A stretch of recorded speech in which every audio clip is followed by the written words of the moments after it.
Shooting the shelf.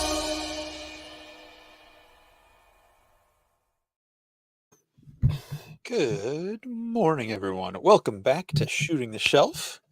Curtis was really getting into the song tonight. I was, and I saw you like zoned out again, like last week, where you had like forgot where you were, and then about like 3/4 of the way through, all of a sudden you're like, "Oh shit, I got a show!" Because I saw like it just came over you. I'm like, there he is. There's Jesse. He's ready. I was critiquing my video editing of the intro and trying to think if I'm gonna do something new for next year, but we'll see. Hey, we've got a friend joining us on the shelf tonight. In a way, Curtis, he's more than two. Oh yeah, we got all kinds. We got all kinds of many folks. things. Yeah.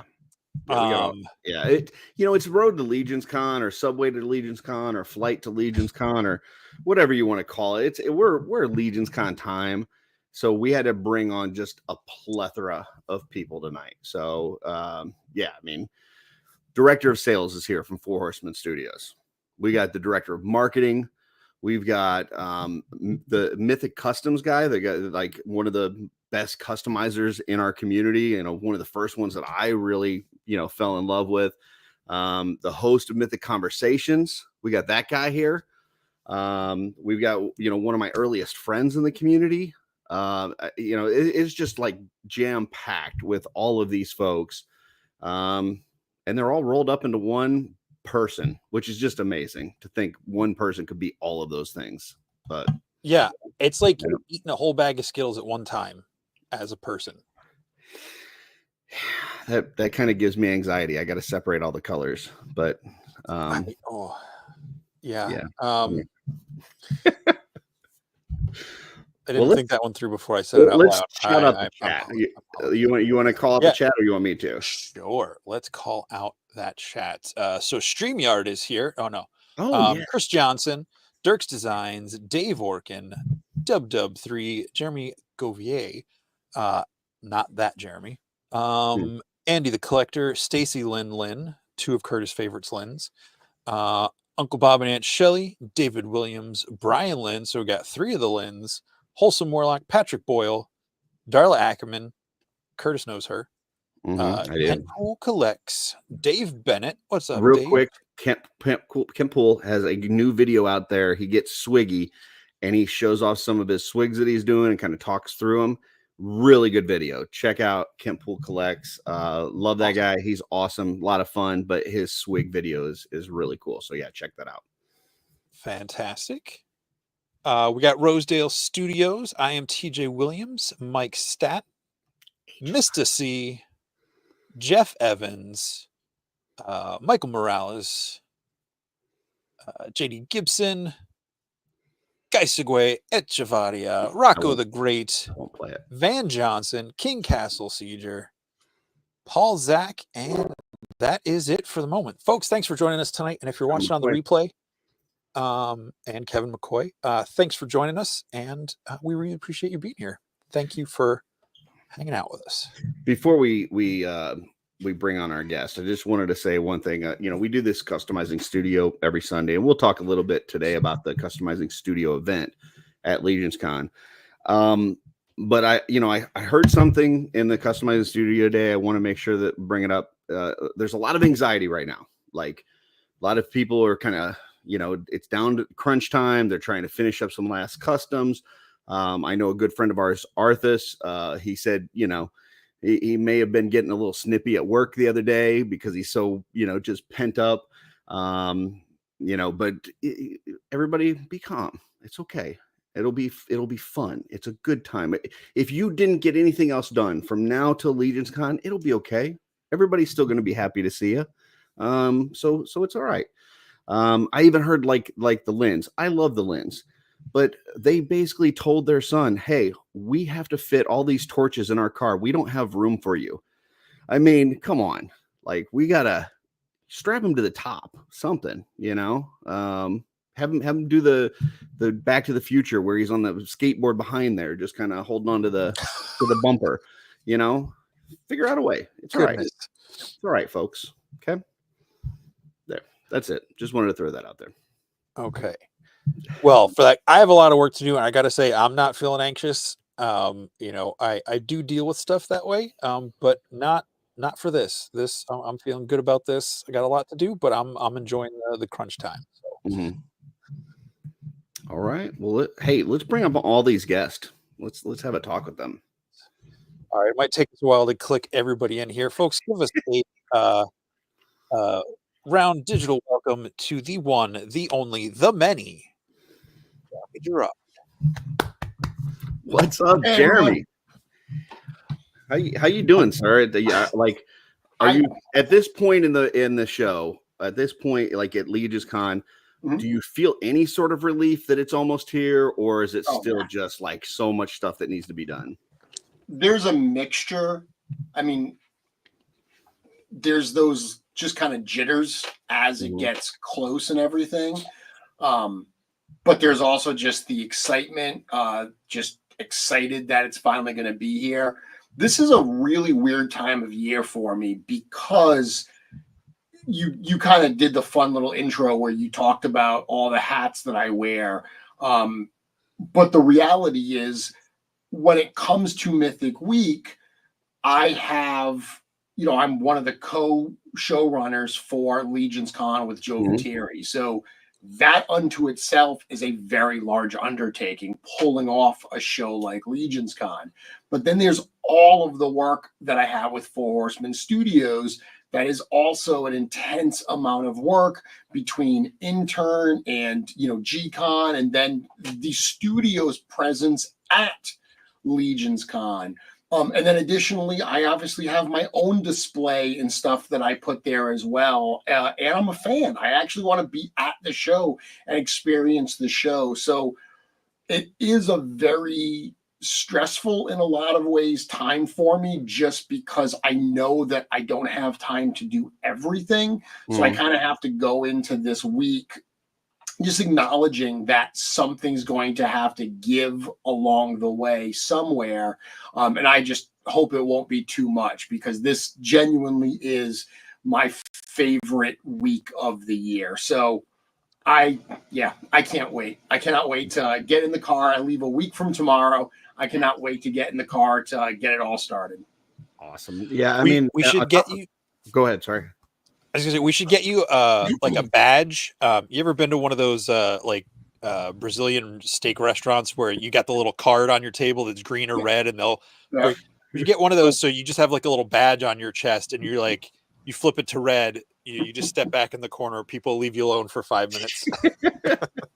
Yeah, because you're also like, you're a celebrity. Like people are going to want to come up and talk to you.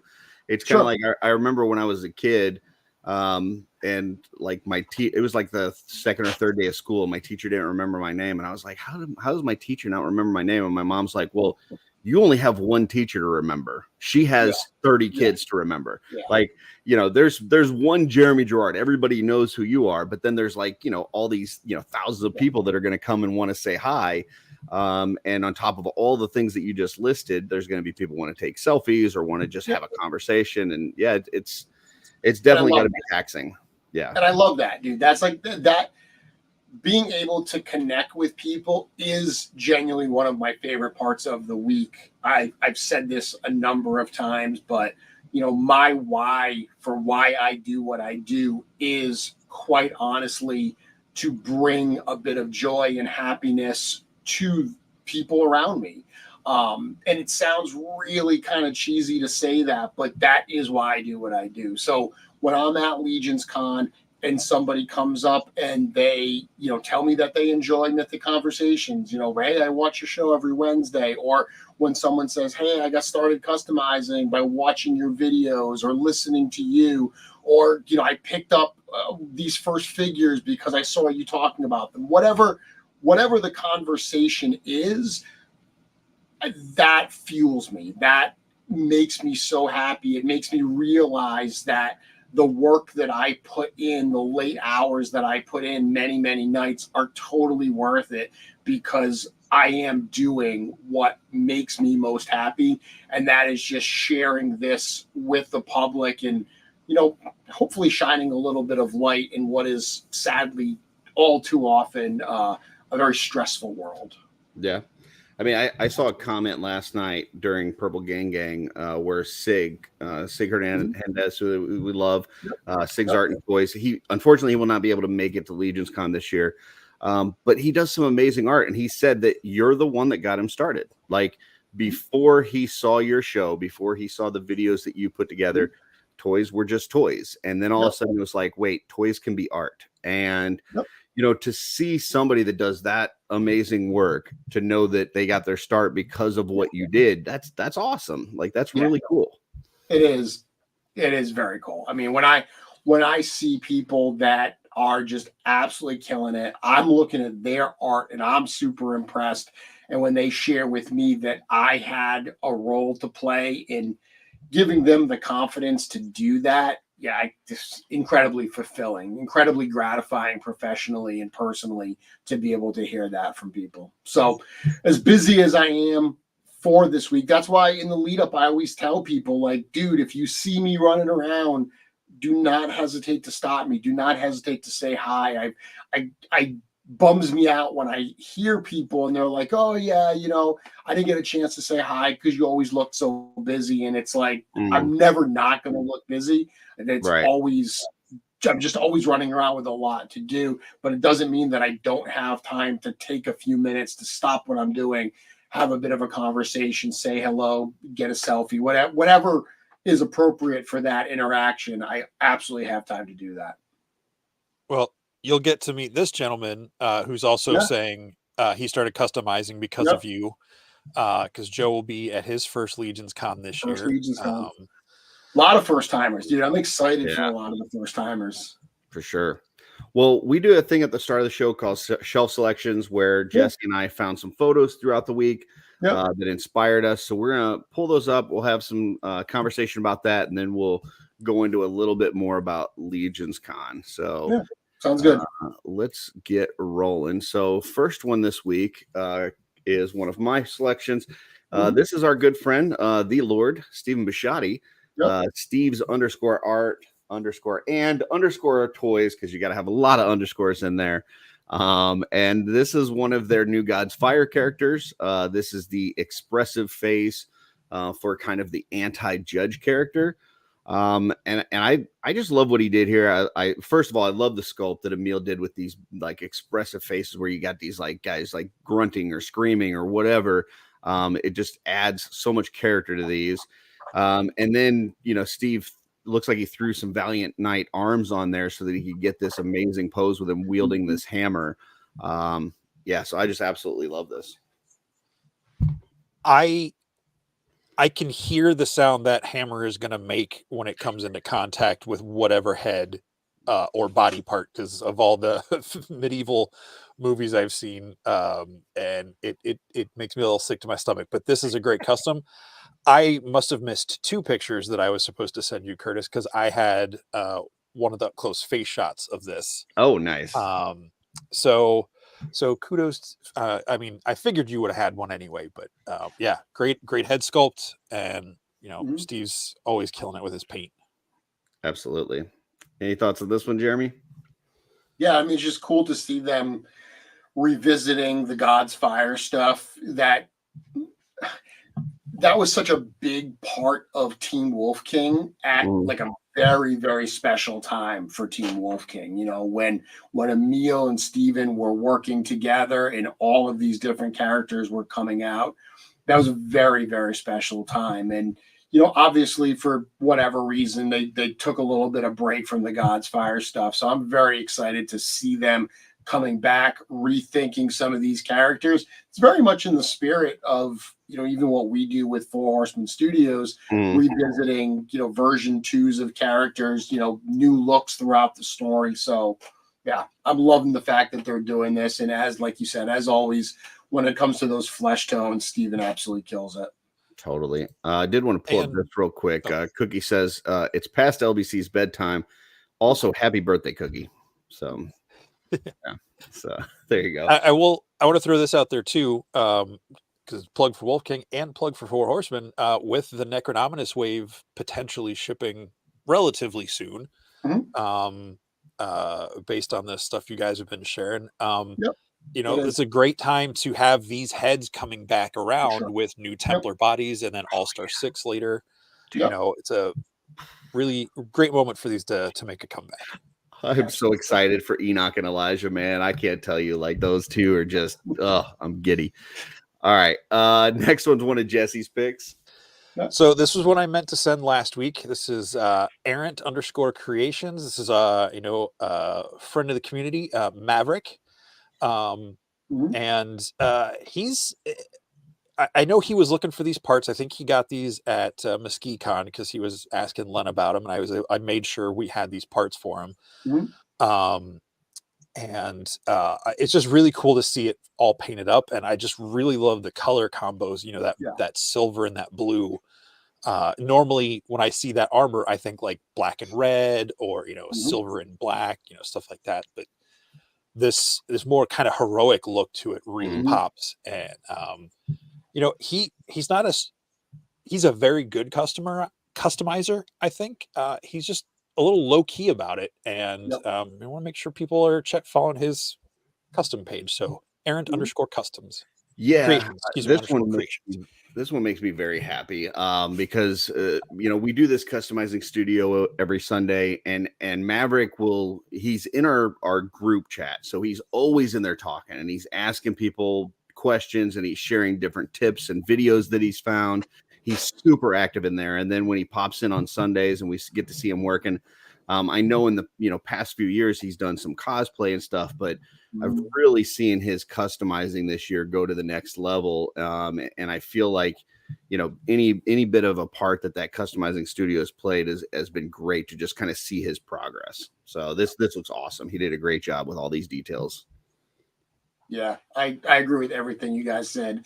He strikes me in a lot of ways. He reminds me of Patrick Boyle from a couple years ago, where Patrick was putting out some really great customs, but he wasn't as well known as some other customizers. I always joke that it's because he took horrible photos. Whenever you would see like him set up at a show, you were like, wow, these look great. How have I not seen these?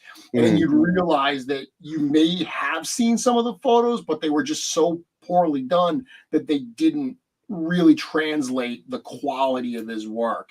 A lot more people know Patrick because he's exhibited at a lot of shows with Wolf King alongside them, and obviously he's been in a LegionsCon OG since day one. But yeah, Maverick strikes me a little bit like that. He's quietly just building up those skills and everything, and this is an absolutely awesome example. I painted those pauldrons today, actually, and those things are kind of a bear to paint. So he's got some really nice clean paint apps on those. Oh, yeah, for sure. Next one is one of mine, and I'm not going to go through all of this, but this is a post from our good friend John Caulfield from Euro Legions. Hey, man, he posted it. I'm just putting it on here, but he has done some amazing heads here. I picked up 2 or 3 from him last year. And I really especially like his alien heads when he goes like real crazy, and he also does a good job with those the planetary dog toy lion heads. I picked up one of those from him last year, but he's got just a ton of stuff in here that's awesome. The other one I wanted to call out was those flaming swords, because those just super pop. I love that green on there. That would go perfect with the retailer headless horseman, I think.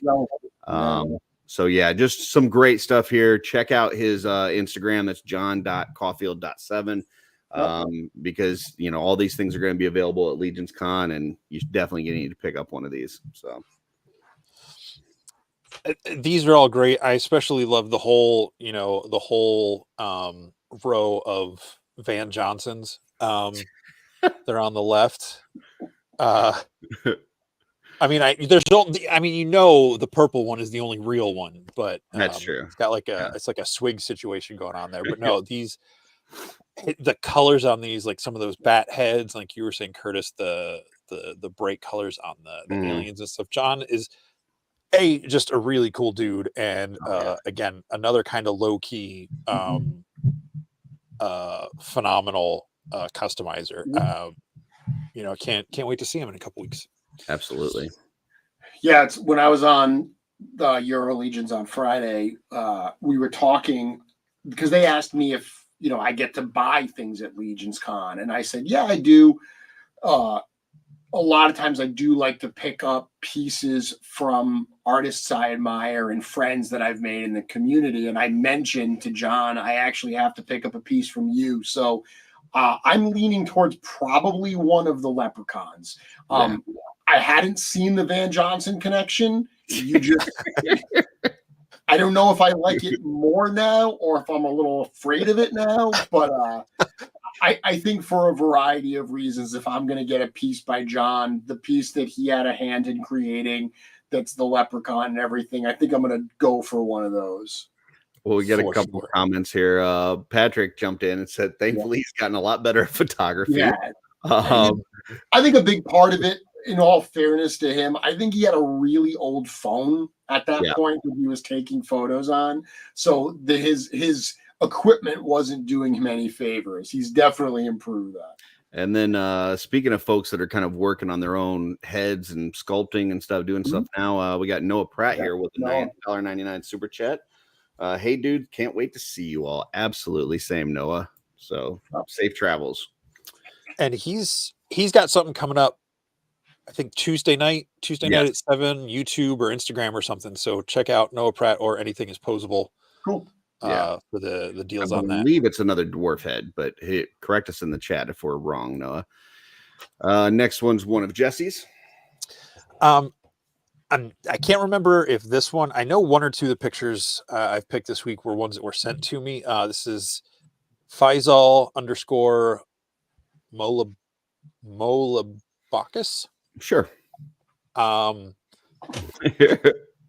that to say, it's a Marvel Legend man thing, and one might even say a giant size man thing.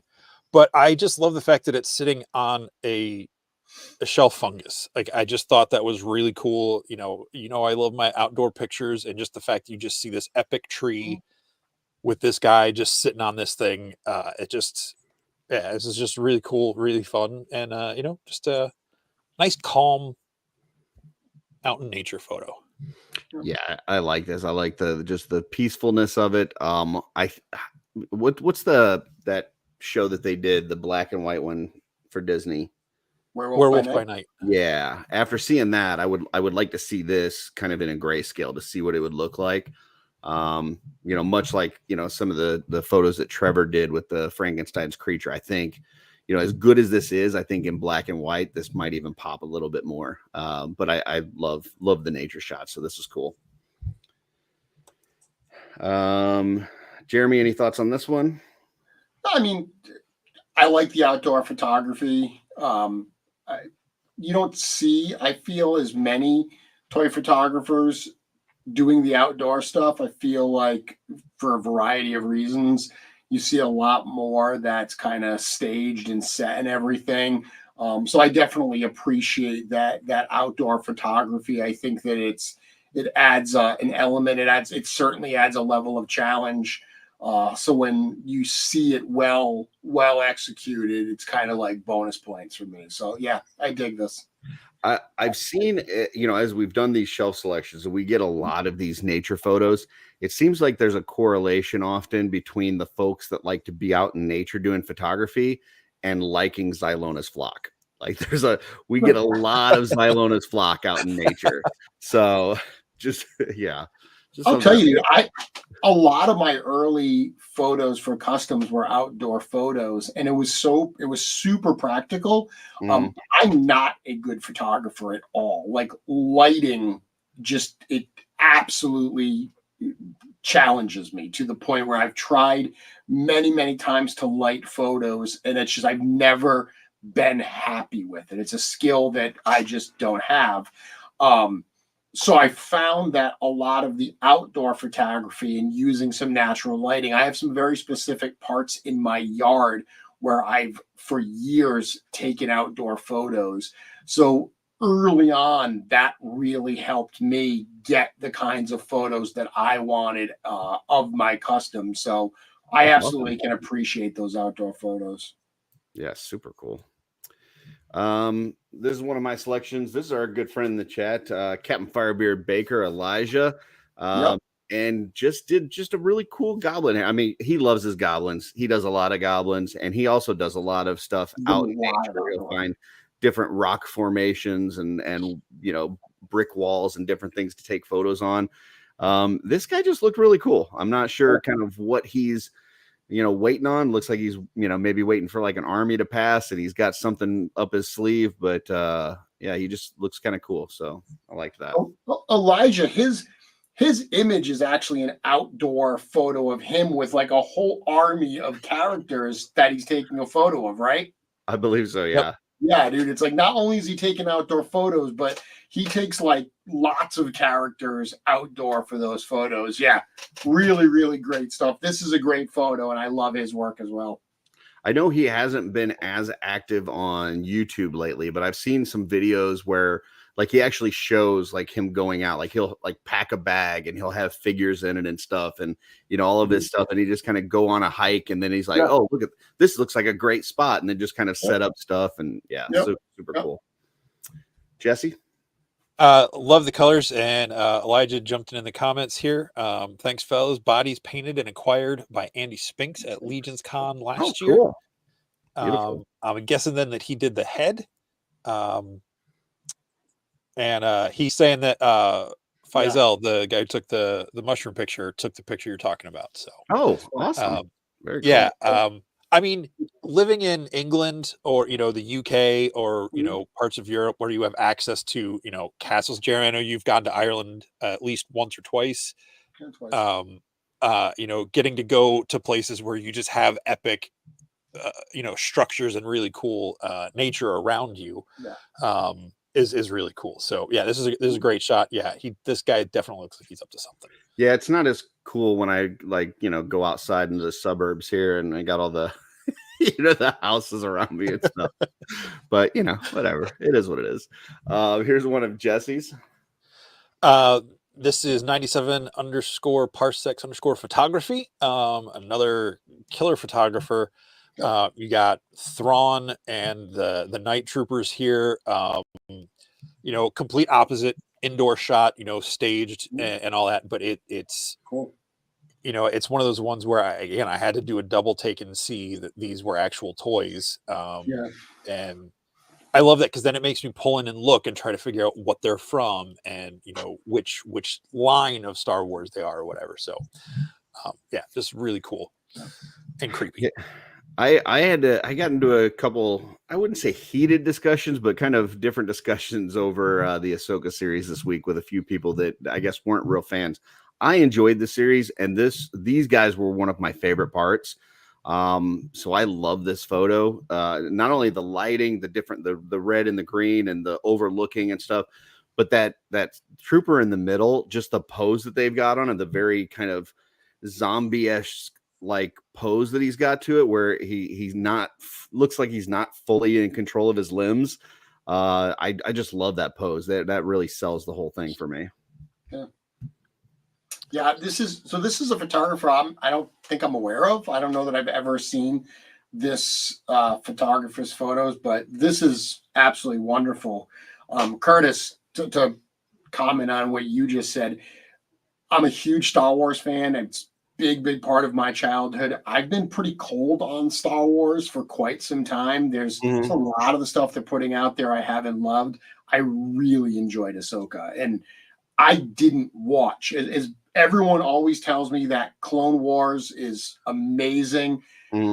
I've just never watched it, but so I didn't go into Ahsoka having loved Clone Wars and all that stuff, and I thought Ahsoka was great. I very much enjoyed that. That and Andor are the two pieces of Star Wars content that I've consumed in the last few years that I absolutely loved.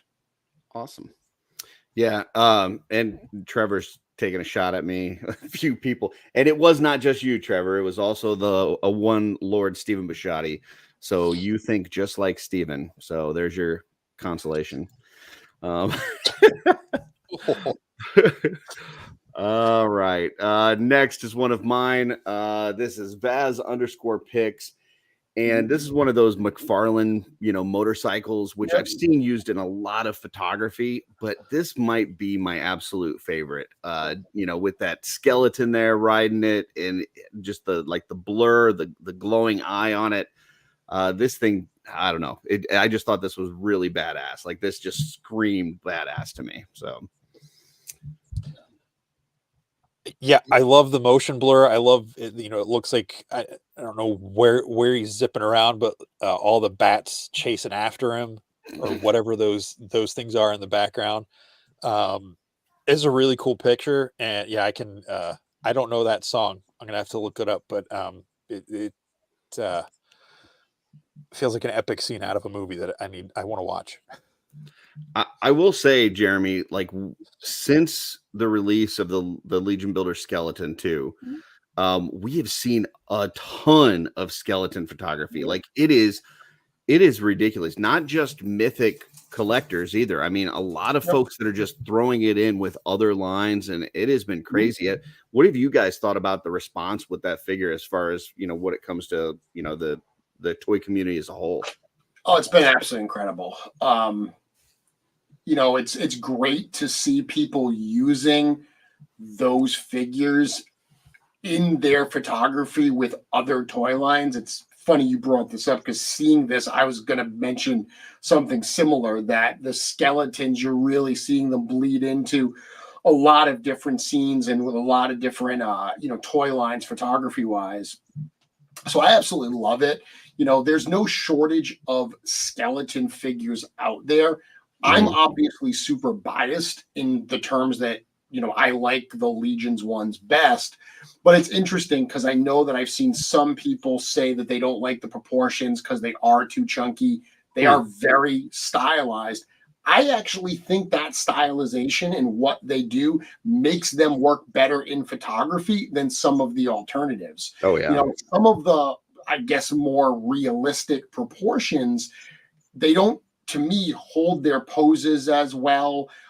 They don't have that same kind of substance for these types of images. So I really do think that the Legion's skeletons, that skeleton Legion builder, that the presence it has, in these types of images really is shining through. And you asked about like the reaction to it and everything.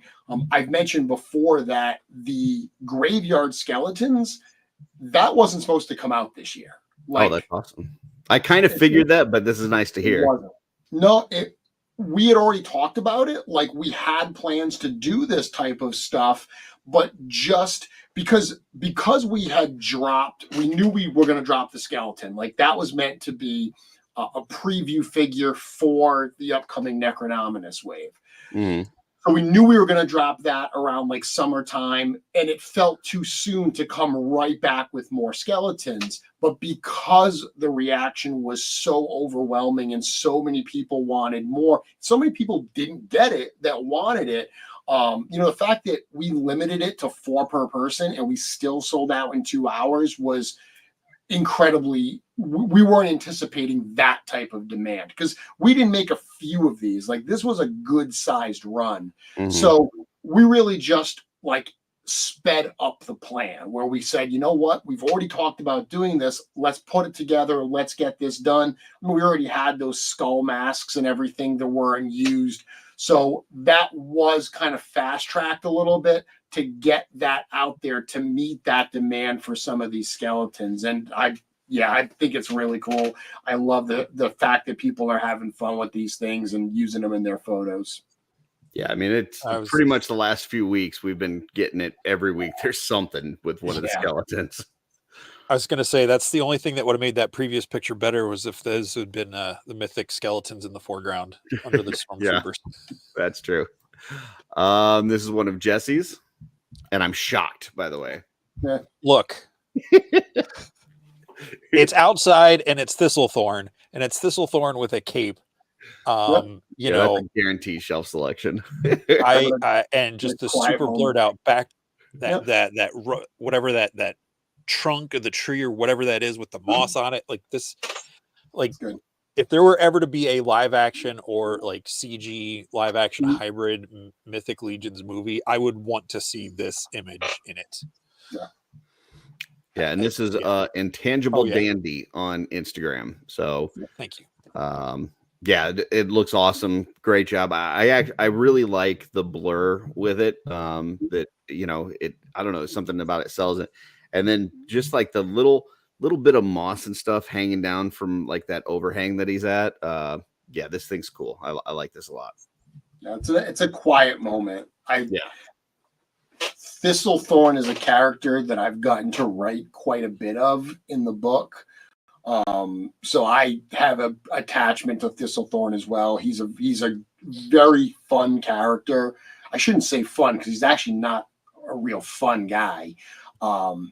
But he's a character that is very dear to me. So seeing him in this type of setting, and what's interesting is when I see fan photography, I have to appreciate it for what it is, but I also have to acknowledge that they don't know what I know. So when I see photos sometimes, I'm like, that character wouldn't do that thing. And that's okay. It's fan photography. But this feels appropriate to the character of Thistlethorn. It's a quiet moment. It feels like this would be how we would portray him.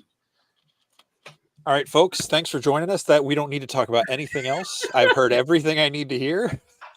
Just made Jesse's year, especially after the lair on Tuesday, where what was it? Who did they have on? Oh, everybody hates Mephitor. Yeah, they were. Well, it was oh my God, the Rust Maynard. Yeah, he said that Thistlethorn was one of his least favorite. Actually, it was his very least favorite character, right? I think I thought it was Mephitor was his least favorite. No, he said Thistlethorn. Yeah. Yeah. So I must have blacked out. We've obviously with Jesse on the show, we've seen a lot of Thistlethorn photography this year because there's been a lot of shelf selections. One thing that has really kind of grown on me with that character is we've seen him in a lot of different shots, like action shots, like post battle. And just the expression on his face, it seems to lend itself to a lot of different things. Like it's not just like one, like depending on how they shoot the photography, it's like it makes sense. Like he almost like morphs into the picture. It's very interesting. So, all right, this is my next one. This is Annuel Photo Toy _ Photo Toy on Instagram, and I love those arms. Like that figure, that Okiedos, I really did not expect to like that when I got it. It was one of those. I mean, first of all, I'm not a huge 2.0 male any kind of figure fan. So I wasn't expecting to like it. And then I got it in hand, and it just seemed a lot more sturdy than some of the older 2.0s. Like, I don't know what you guys did differently, but it had a lot of posability without falling over. And I was really worried about it with the extra arms and stuff. I'm like, this thing's going to be top heavy.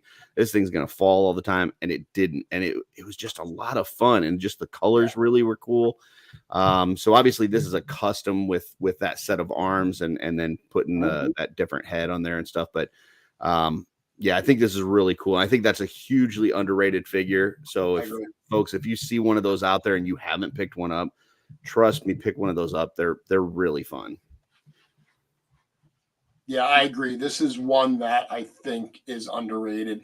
This is one, I'll be honest with you, this was put together before I was working full-time at the studio, I believe. I wish I would have been involved a little bit more. I wish I would have pushed for there to be a skeleton head with this in the blue. Because I know we've got the two different vampire heads. Anyone who's been to Intern might have seen there's also a Nubnik head painted this exact blue. It was considered. It was one of the ones that almost made it in, and it didn't end up going in. And now that I think back, no, I was at the studio at this time, and I didn't think about suggesting a skeleton head. And in retrospect, when I saw a lot of people asking for it, I'm like, that would have been a really smart addition. But yeah, it's a great figure, definitely an underrated one as well. And I do think the colors, I do find sometimes a lot of the PowerCon figures, the colors by design are somewhat garish because they're what they're meant to represent. This is one that I think does still blend in well with the realm of Mythos, probably with the exception of the bright orange knife. Yeah, it seems. I mean, you've done a couple now with in Cosmeria, and it seems like those colors fit a lot better in Cosmic Legions. Like I don't hear as many people trying to segregate those in Cosmic Legions as they do with Mythics. So yeah, I mean, Cosmic, the colors in Cosmic, the aesthetic, it's works super, super well with those PowerCon figures as is. I agree completely. Jesse, any thoughts on this one? As far as the shot's concerned, I love like that red background and those wisps of smoke. I do also agree with you. I really like this figure in hand. I wasn't a fan at first just because I don't like spiders and the whole spiderness of him. But I have two of them. I think it's I would like to get a couple more just so just that unsettling presence on the Necronominous shelf because they're so similar but so different. But yeah, this is a great shot. Yeah, awesome. This is another one of mine. This is Tora Nerd on Instagram. And just the pose, the lighting effects, like this really sells the wizardness, if that is such a thing, of this character. So I just thought this was really cool. Yeah. Good shot. There's a lot of fun. It feels like it should be painted on the side of an 80s van going on tour or something. It's just a fun epic shot of this character, and I'm glad mine doesn't explode lightning like that. But this is really cool. Any thoughts on this one, Jeremy? Yeah, I love seeing stuff like this. When the figures feel like they're doing something, obviously we've got our little spell effects and everything, but there's only so much we can do with the physical toys. So I do love it when the photographers take it to the next level and they add these kind of special effects because it really does like breathe some life into the figures, and it makes me feel like we're seeing almost like a scene from a movie or something like that. And the fact that the figures lend themselves so well to that, I think, is a real testament.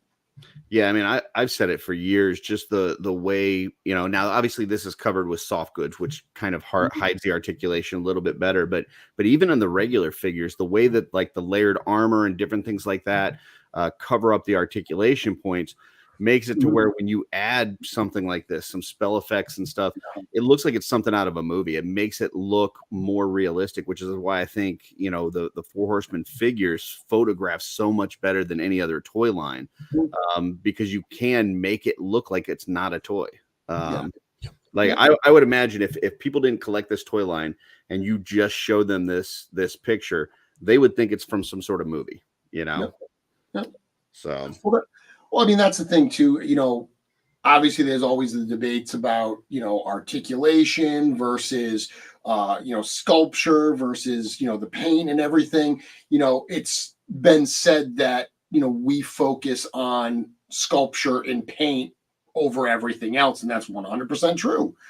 That is definitely our focus is, we want it to, move and be posable and all that stuff, but not at the sacrifice of the sculpture itself and the detail and the paint apps. When you focus on those things, I think that lends itself really, really well to photography, because those are the type of things that a great photographer is going to capture and is going to accentuate in their pieces. And you absolutely see stuff like that here. Yeah, totally. And I'll say this, I've never had a problem getting a Mythic Legion into a pose I wanted to. Like, it might not be as articulated as, some of like the import toys or some of those things, but like, I don't need them to be. I think they're beyond or surpass what they need to be for the types of figures they are. Sure. And they're getting better, and they're getting better, and they're getting better, and they're getting better.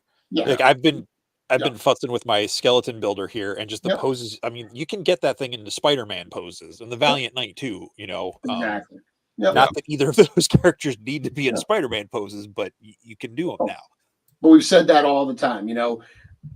The original 1.0s, there's absolutely limitations to that range of motion. It's essentially over a 10-year-old buck that was sculpted in clay. The advantages that we have now with digital sculpting, the new pieces of the library that we're pushing forward, you're seeing that increased range of motion, like in the Valiant, like in the Skeleton, and that's stuff we're going to keep pushing. Awesome. Well, so sorry, Kurt, one more thing.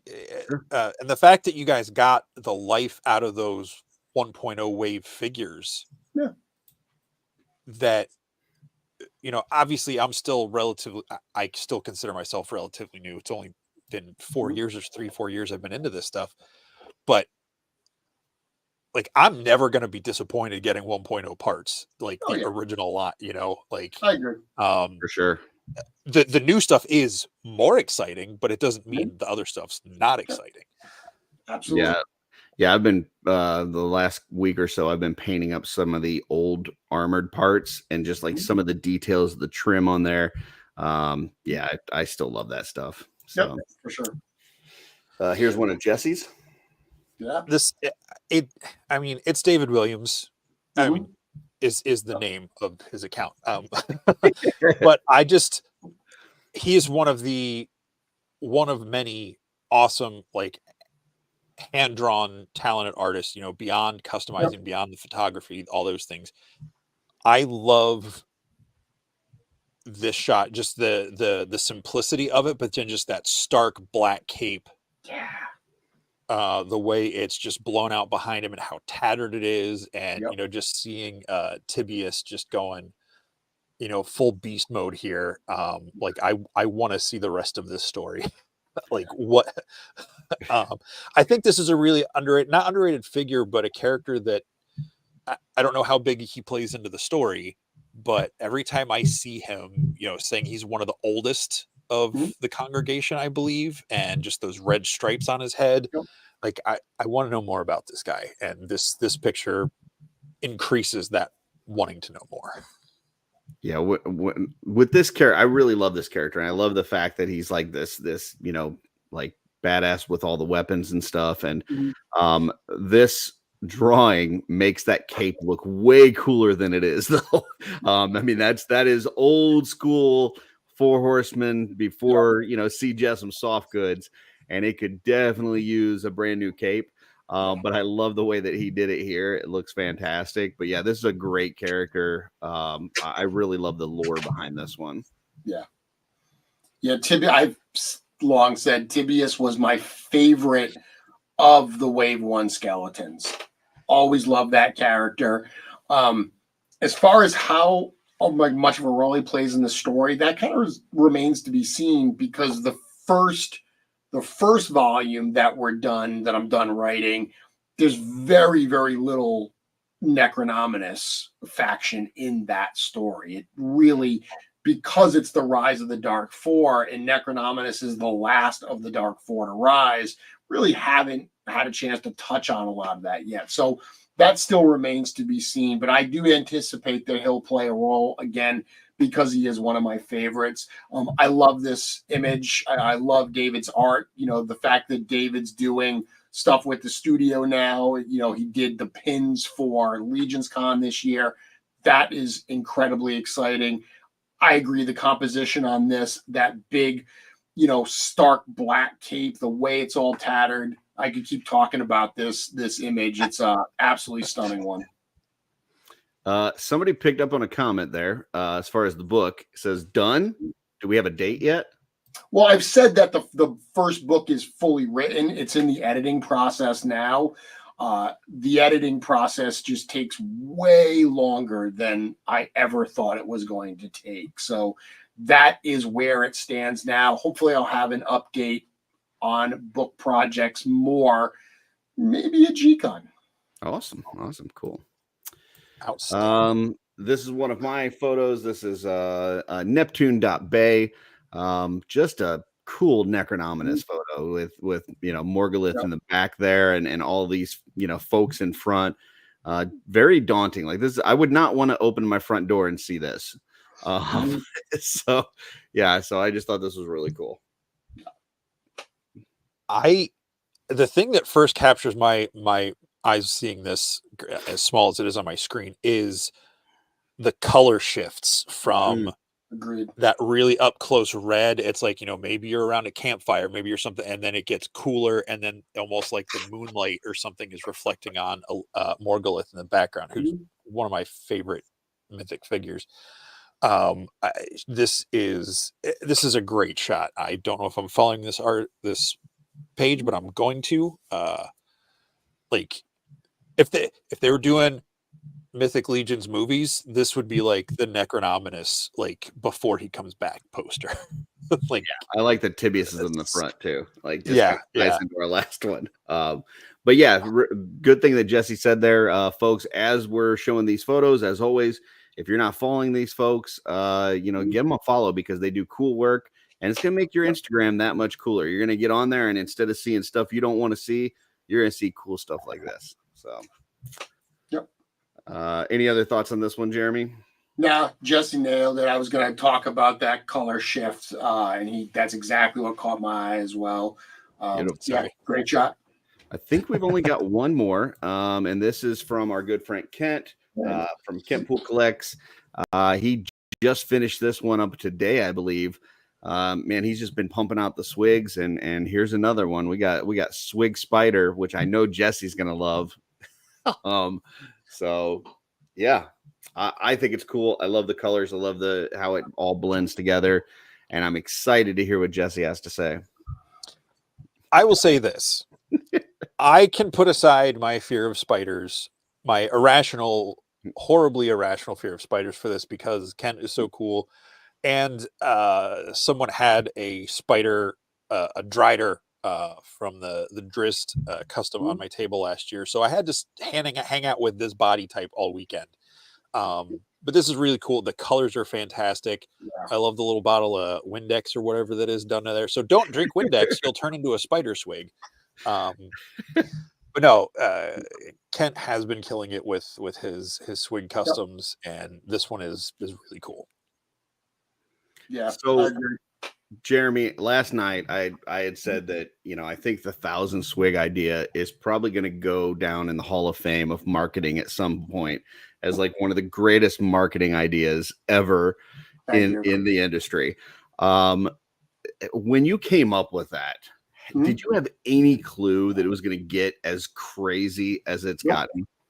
No, what I said last night was my goal was genuinely to change the conversation from people saying, oh, I got my mystery box and I pulled a Swig. I don't need a Swig. How do I change that so people are actually excited to get Swig? And the idea of writing that story and specifically having the 3 Swigs that stay together at the end was, okay, I want somebody that displays, the way I display is I display by faction. My customs are all in there as well. But I've got my goblins together because they're all part of that faction. I had Swig in that display. My goal was to get somebody like me to want to put a Swig on either side and to literally have 3 Swigs. The only customization I thought is okay, maybe they'll pull the hood off one of them and kind of, fill in that gap where the key to the hood is. Right. So you'll have a bald Swig. Very, very simple things there. I did not anticipate this photo for the 1,000 Swigs, and I certainly didn't anticipate people taking it to this incredible extreme about what other kinds of failed potions have the Swigs done to turn them into all these crazy looks. So it is incredibly cool to see all of this. I appreciate those kind words. It is definitely a piece of marketing that I came up with that I am particularly proud of, because it really has changed the perception of the figure of Swig from being a one and done to being something that people are now excited to get multiples of. Yeah, I mean, a couple things. Number one, just the creativity that has come out of it, just from the words that you throw out there to the, to launch that kind of creativity, and then changing the market. Like Dirk said here, like he could get a bushel of them for $20 before that story. And now it's like, I mean, luckily they're still up on Store Horsemen. I know, we got like our friend Joe Gonzalez. I think he's up to, upper 20s, maybe even 30 swigs at this point. And, he's got where he's kind of dressing them up to fit into the different factions so that they can infiltrate them, and just coming up with different alternate storylines with it. And it's just super cool. So I also, just personally, I love any kind of art project or any kind of, presentation display that is the same thing, the same idea, just done very, very differently. Mm-hmm. I think I've mentioned before, but there is, near where I live, there's a area called La Salette Shrine, which it's a religious area and stuff, but they've got a very large Christmas display they do every single year. It's their most popular time of the year, of course. But there's a nativity museum at La Salette, and it's thousands of nativity sets from all over the world. And I mean, an incredible variety of things in there, from stuff that is priceless in terms of how it's put together, to like stuff that's put together with like bottle caps and, wire, and just a crazy variety of stuff. I love going in there just to see this one idea done over and over and over again. So this Swig project really does that for me, where the idea is simple. You have a goblin alchemist named Swig. What happens next? That's awesome. I apologize. Talking about nativity scenes, all I can think of is that meme that started going around a couple years ago, where it's the silhouette cutout ones, and it's like all I can see is two T-Rexes fighting over a table saw. Yeah. Every time I see that silhouette, that's what I look for. I look for the T-Rexes and the table saw. But the bottle caps and that sounds like a really intriguing exhibit or display thing to see. And that particular one, I think it was from like Africa, and it was genuinely just put together with like trash. It was put together with just things they had found to represent this nativity scene and stuff. So it is very cool. It's a really, really neat kind of display to see that they open up around the holidays. Nice. Awesome.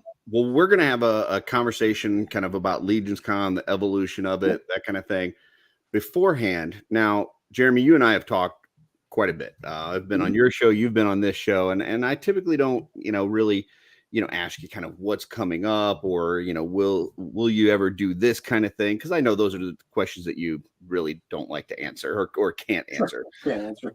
But one thing that has been coming up last couple of weeks, I've been starting to see, we've seen the hashtag Year of the Dwarf, right? Mm-hmm. And we've seen the Year of the Goblin. Mm-hmm. And one thing that has started to come up the last couple of weeks is this hashtag Year of the Female. Yep, and I'm hearing that as 2025, the Year of the Female. And one thing in particular that I think has been lacking for quite some time that people are really interested in is a new Legion Builder female figure. A Legion Builder priced, less paint app, more readily available female. What are your, as you see this Year of the Female and just thinking of that with a Legion Builder female, kind of people wanting that, what are your thoughts of that? I mean, it's a cool idea. It's weird because I feel like in some ways we've moved away from Legion builders a little bit. And I can tell you honestly, it was not a conscious decision. Like we didn't sit down and say, we got to move away from Legion builders. I do have challenges with Legion builders. And I've said this before. As a fan, I didn't like the Legion builders in the first wave because I looked at them and I said, during the first Kickstarter, Legion builders were maybe $25. And I was like, well, wait a minute, for $10 more, I get this thing fully painted, all the little, rivets and everything and belts are all painted and stuff. I'd rather go that route. So when I was backing that first Kickstarter, I wasn't a customizer. So I didn't see that value in Legion builders. Now I do. But now with my role at, for Horsemen, I also see another challenge with Legion builders. Everyone in our community saw that review video that came out a while back where some dude was slamming a Legion builder because it was unpainted and he didn't understand what he was getting. Like it was like buying a cheese pizza and complaining that there's no toppings on it. Well, that's what you bought. Like you bought the plain cheese pizza. Right. That's one of the challenges with Legion builders is if that is your first entry into the line because you do not know what you are getting, you just see a Dark Templar or something and you're like, oh, that's cool. I recognize that as being a design from history. I'm going to buy that. And then you're like, hey, half this stuff is not painted. Man, this isn't really as cool as some of the photos that I've seen online of these figures. So I do appreciate Legion builders, but they are not without their drawbacks. When I look at what we've been doing in the line in terms of focusing on, more items, more accessories, every figure is now coming with a freaking hands pack, weapons, alternate heads, soft goods. We're adding all of this stuff in there that quite frankly takes it even further away from that Legion builder type thought process and price point. So again, it's not something we've done intentionally, but as we've added more value, it seems like we've moved away from that. And outside of reinforcements too, I mean, we had those reinforcements waves the last 2 years. We haven't really had Legion builders in waves for quite some time. So it's definitely something to think about. It's something to consider as we go forward in future waves. I do think female figures are a little tough for certain reasons. A lot of Legion builders by design don't have faces. Really, other than maybe like the elf builder, I guess the vampire female builder, a lot of Legion builders just have like generic helmets. So when people say they want female Legion builders, I'm thinking to myself and I'm like, do you want helmets that are somewhat sexless or do you want characteristics that look traditionally female? Like, what are you actually asking for? Because I think sometimes what people actually want when you break it down, you're like, that's not a Legion builder anymore. Like that's going to price out at a higher point that I can't sell it for that Legion builder price. So I mean, we are like, I see people saying female ogre, female, this and that. Those are all cool ideas. But at the end of the day, we also have to ask ourselves, what is the long-term viability of that? Like if we're going to invest in that tooling, are we going to be able to reuse that over and over for lots of other ideas? If that's going to paint us into a corner, that's going to dead end us. We're still a very small company. A part that's going to absolutely dead end us after one release is really hard for us to do. Yeah, no, I totally get what you're saying. I think, if you think of the last couple of years and we got the reinforcements wave, we got the deluxe Legion builder, we got reinforcements 2. I think if anything like that were to come out again, even if there's one female knight in there, like somebody had said, like a Valiant Knight type body for a female, one of those, all of a sudden now any of the head sculpts that you've got in the community that are a female head sculpt, you can put on that knight body, paint up some rivets, paint up some lines, and it's an instant custom where you're not spending $40 for the figure. You're getting it at a little bit cheaper price. So, I mean, I don't think, I don't think a whole wave of, reinforcement females would probably be a great idea, but slipping one in there, if you do reinforcements 3, throw in a female knight, I think that would be cool. But anyway, I just started seeing that. I just kind of wanted to get your take on it. So, yeah, I saw it too. All right. So LegionsCon. So this year, well, first off, it's kind of gone. We saw a little video clip this week where they kind of resurfaced the first LegionsCon video, right? And kind of taking people down memory lane that were there, and then for those of us that weren't there, kind of seeing like how just small and intimate this thing was. For it to go from where it was then to where it is now, and all the different events that we've got, and the schedule with it. So it's like every hour, it's like boom, boom, boom. There's something going on. Talk to us a little bit about kind of the beginning of this thing and how it's progressed to this whole Mythic week that it is now. So on Purple Gang last night, I talked a little bit about this, and the story I told was going to G-Con in 2019, and I had met Joe Viteri prior to that, but we were both at that Intern, and we got a chance to talk a little bit more in depth. He got a chance to look at my customs. And then after that, he had found out that I was now going to be doing freelance work for the Horsemen. I was redoing the website and everything. And when he gave me a call and said, hey, I'm thinking it would be a lot of fun to do kind of a Mythic meetup after ToyCon.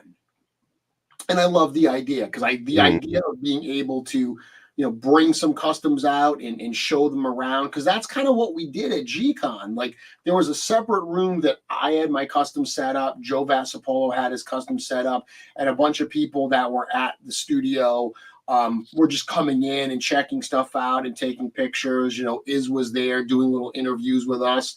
So it felt like, this will be kind of cool. We'll do a little meetup. And it was just very practical, where Joe had ToyCon already. The Horsemen were going to be exhibiting there. And he was just like, hey, there's a room at ToyCon that we don't actually use. It's like the size of a classroom. We can set up there and use that for LegionsCon. And it was a 3-hour after-hours show. ToyCon ended at 5. From 5 to 8, we had LegionsCon. And a handful of tables. Really no one's selling stuff. Like, the Horsemen weren't even selling. The Horsemen were selling at ToyCon, but for LegionsCon, all they did was bring over a handful of prototypes, put them on their table, and sit there and say hi to people. That's it did look. I mean, just from what I could see in the video, it looked very much like an art exhibit. Like, people are just walking around appreciating the artwork. Yep, that's exactly what it was meant to be. It was an art exhibit. We did some giveaways. We gave away some stuff, but it was very, very low key. And it wasn't until, that night afterwards, I went out to dinner with Joe, and we were hyped up, and we were like, this could be something. Like, we can do stuff in the future. And we were talking about, maybe there's a sales opportunity. Like, maybe there are, people that are going to be selling stuff, and, maybe some of these artists want to have bigger displays. And we were, again, just buzzing about the possibilities. And really that didn't come to fruition until 2021. When we did that, it was still a one-day show. It was still tied into ToyCon New Jersey. It was, day 2 of ToyCon New Jersey. But that was the first year that we tied in Intern for a day, G-Con on the Friday, and then LegionsCon on the weekend. And what I had said last night was, one thing that COVID gave us was, just because of the way the schedule worked, they pushed G-Con from the summer to later in the year to like November when they debuted the Alithia wave. So we did the virtual G-Con on Friday and the virtual LegionsCon on Saturday. And everyone liked it so much, that pairing of the two of them, that's what ended up springboarding into 2021. And then just every single year it has grown. Every single year, we went from, again, being that a full day. That 2021 was the first time we had a full day for LegionsCon. And then 2022, we broke away from ToyCon and we had 2 full days and we had breakout sessions and we were in a hotel, and it was a much smaller hotel, but it was our hotel. We had sold out the whole hotel. I remember in 2022, Joe and I thinking like, okay, we're probably going to get 2, maybe 3 years out of this hotel before we have to grow and go somewhere else. And we got 1 year. We were there for that 1 year, and they loved us and they wanted us back, but it reasonably could not do it. We needed a bigger venue, and that's why we went to the Marriott last year, which we're back at this year. That worked really well for us, but it's really been an organic growth story. It's just this community supporting the show, these exhibitors supporting the show. One thing that I'm super proud of is every single year, and you guys know this because you're exhibitors, every single year, past years exhibitors get first crack for the next year. So we don't open it up to everybody. We go to our exhibitors first and say, thank you for your support. Do you want to do it again next year? Do you want to renew for next year? And we have like almost no turnover, which that is a testament to, these actual exhibitors finding worthwhile to do it. Because as you guys both know, you're fans as well. You give up part of the con experience when you're behind that table. Yeah. The fact that it's still value and people want to do it year in and year out really, I think, says a lot. Yeah, I mean, one thing that I have seen more of is people giving up part of their table space to help somebody else be able to display and put stuff out there. Well, you did that this year. Yeah, well, and I'm doing it because Len did it for me. I mean, Len is one of those guys that has, notoriously in the past given up his space to help people display their work and stuff. And we're seeing that a lot where people are either splitting tables or they've got somebody displaying 1 or 2 pieces there, which I think is just a cool little aspect of it, Sure. It's also a byproduct of just being limited to the space that we have. I've got a wait list of people that want to get in that unfortunately I had to tell them, I'm sorry, I don't have room for you. We actually have vendors set up in the hallways this year. And I said to people, I was like, look, I can't lock the hallways. I can lock down the ballrooms. I can't lock the hallways. So you're going to have to set your stuff up and break it down each morning, or break it down each night. And, we still had vendors that were like, yeah, man, it's worth it to me. I'll totally make it work. So I think sharing tables, it's a practical response to the popularity of the show in the limited space that we have available. Well, I think we've seen, from year to year, like some of the folks that maybe they get to share some space with somebody one year, and then next year a table opens up and now they've got their own. Like I was one that displayed a few things on Lynn's table, and then the next year you had a space for me, and now I've got my own table. And I think that's pretty awesome, just the way that that's gone. That's a lot too. I mean, Jesse, your table, you've got Brian there, you've got Mark there. And, last year, that table, I would suggest that from just a richness of ideas and styles and everything, probably was one of the top tables at the show because it was just so much creativity contained within that 10-foot by 7-foot space. Wow. I had a thought, but now that's been chased away. It's like I just got a mental shot of caffeine. Between this and the Thistlethorn comments earlier, Jesse's riding a high right now. So no, I Well, thank you. That means a lot. And with those guys, like I didn't know them going into 22, which was the Yep. first year I went as a vendor. Yep. I mean, I knew them through Legion Shop, which is how I met Curtis and all that stuff. And they're like, hey, do you have room on your table for some of my stuff? I was, yeah, sure. And then Brian was going to try to come, but he was about to have a baby. Well, his wife was going to have the baby, and he and it's just turned into a thing where it's like every year we're just there together. And last year having all three of us get to be there together was really cool. And again this year, but it just makes, with all the flashback and looking back, I wish I would have been into the line to be at that first one. Oh yeah, that would have been cool. Sure. I wasn't in until 21 is kind of what got really brought me in. I had a couple figures. Sean kind of dragged me to that show. I'm like, I don't know. It's New Jersey, blah, blah, blah, blah. He's like, come on, I was like, all right. He's like, we're not going to Baltimore Comic-Con this year. Come. I went. And by the time we walked out of that show the second day, I was like, I need to be a part of this. And seeing how much it changed from 21 to 22. Yeah, it was... where, like you were saying, it was kind of an add-on to ToyCon, in that lunchroom. It felt very much like when I was a kid, we used to have like a show and tell day at school where you'd get like half of a cafeteria table. You'd get to set up your display and show off your stuff, not belittling anyone's setup, but because it was in a lunchroom, it had that kind of vibe. And it was really cool. And then the next year coming in and seeing the Dios and Wolf King set up and all that this stuff. is an actual convention. Yeah. And and then how much it changed from 22 to 23. Now 23 we're in the same spot, but you guys switching the rooms around and taking the Horsemen into the studio room now.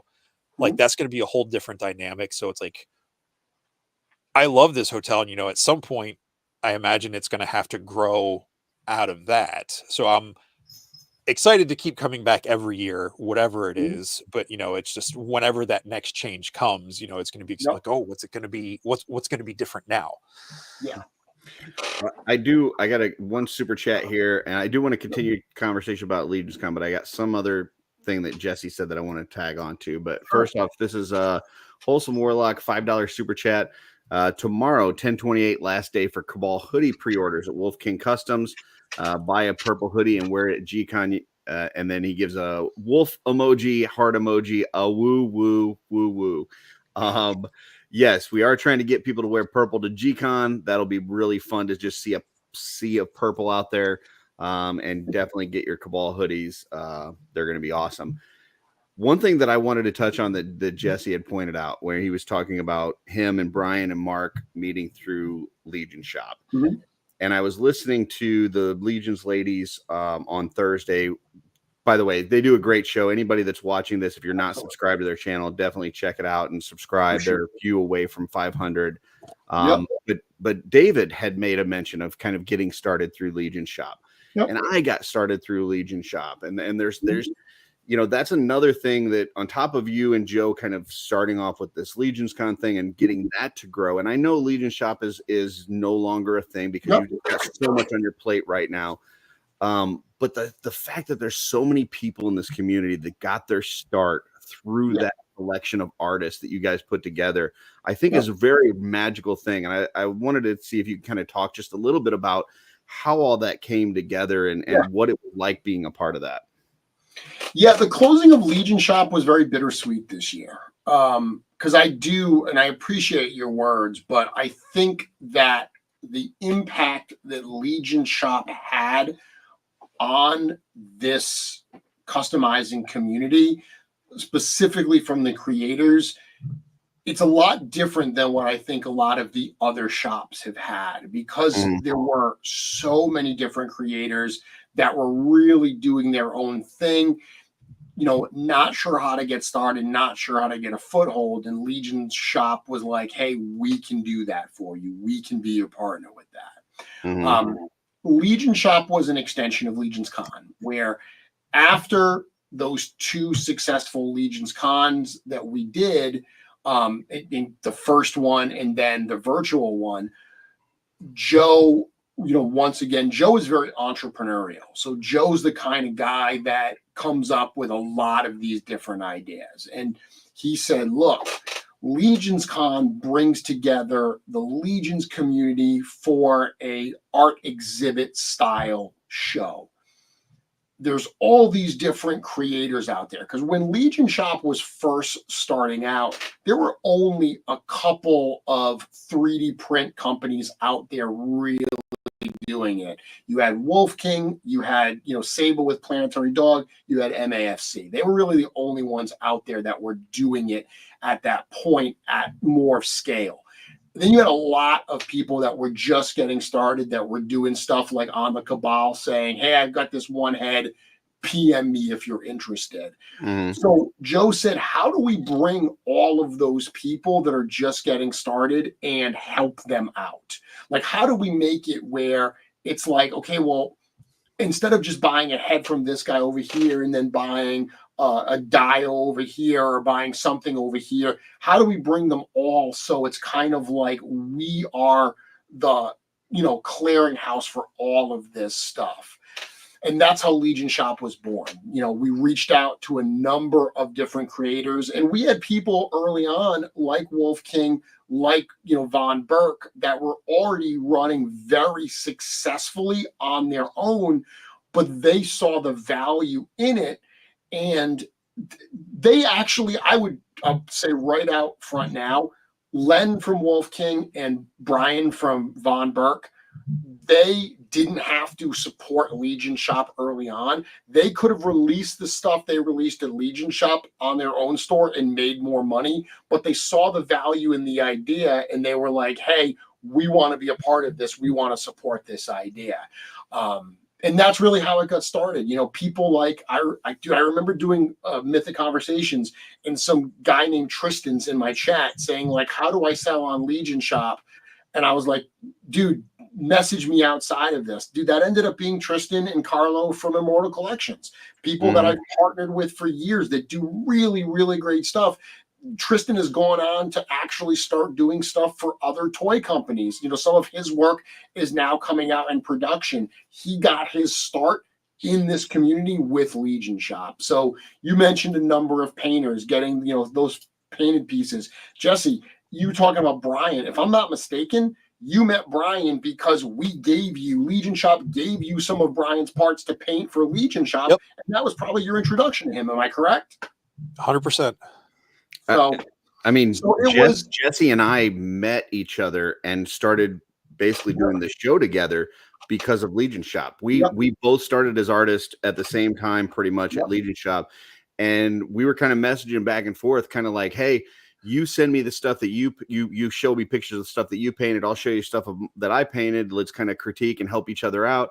And that's how we got to know each other. I mean, so it's not just helping, you didn't just help artists get their foot in the community, but you really helped develop friendships and all this other kind of stuff. So, even though it's gone now and I hear what you're saying, bittersweet, I am just so grateful. And I just, for the artists that did work with you guys, I just want to say thank you very much for all that you guys did.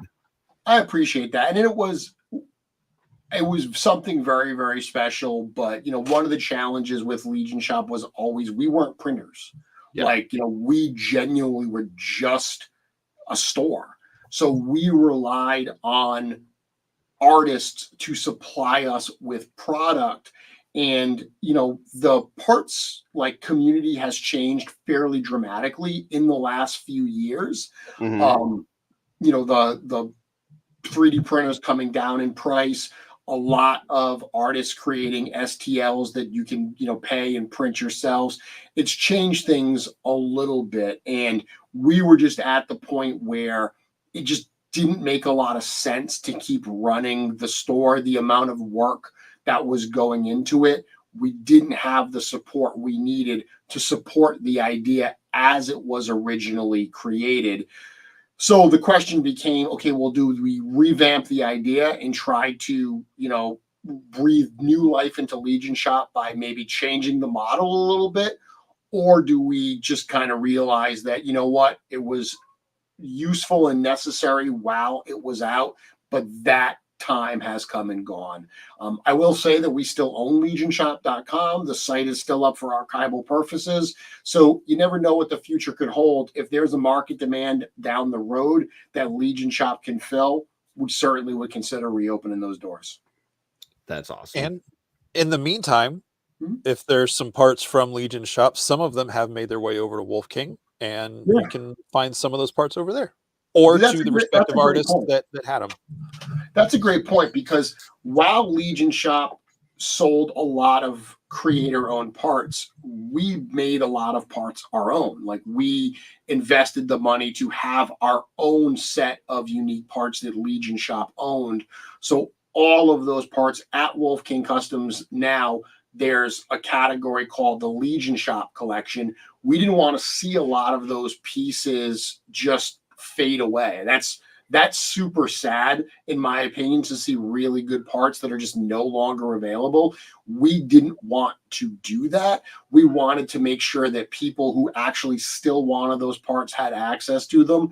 So it was a no-brainer. Len and Wolf King were Legion's shop artists from day one to move all of that product under the Wolf King Customs umbrella. I don't think everything we did is available yet, but the plan is it will all be at one point, and there's already a lot of it available. Well, and on top of that, I've seen some of the sculpts, especially like the ones that Emil did.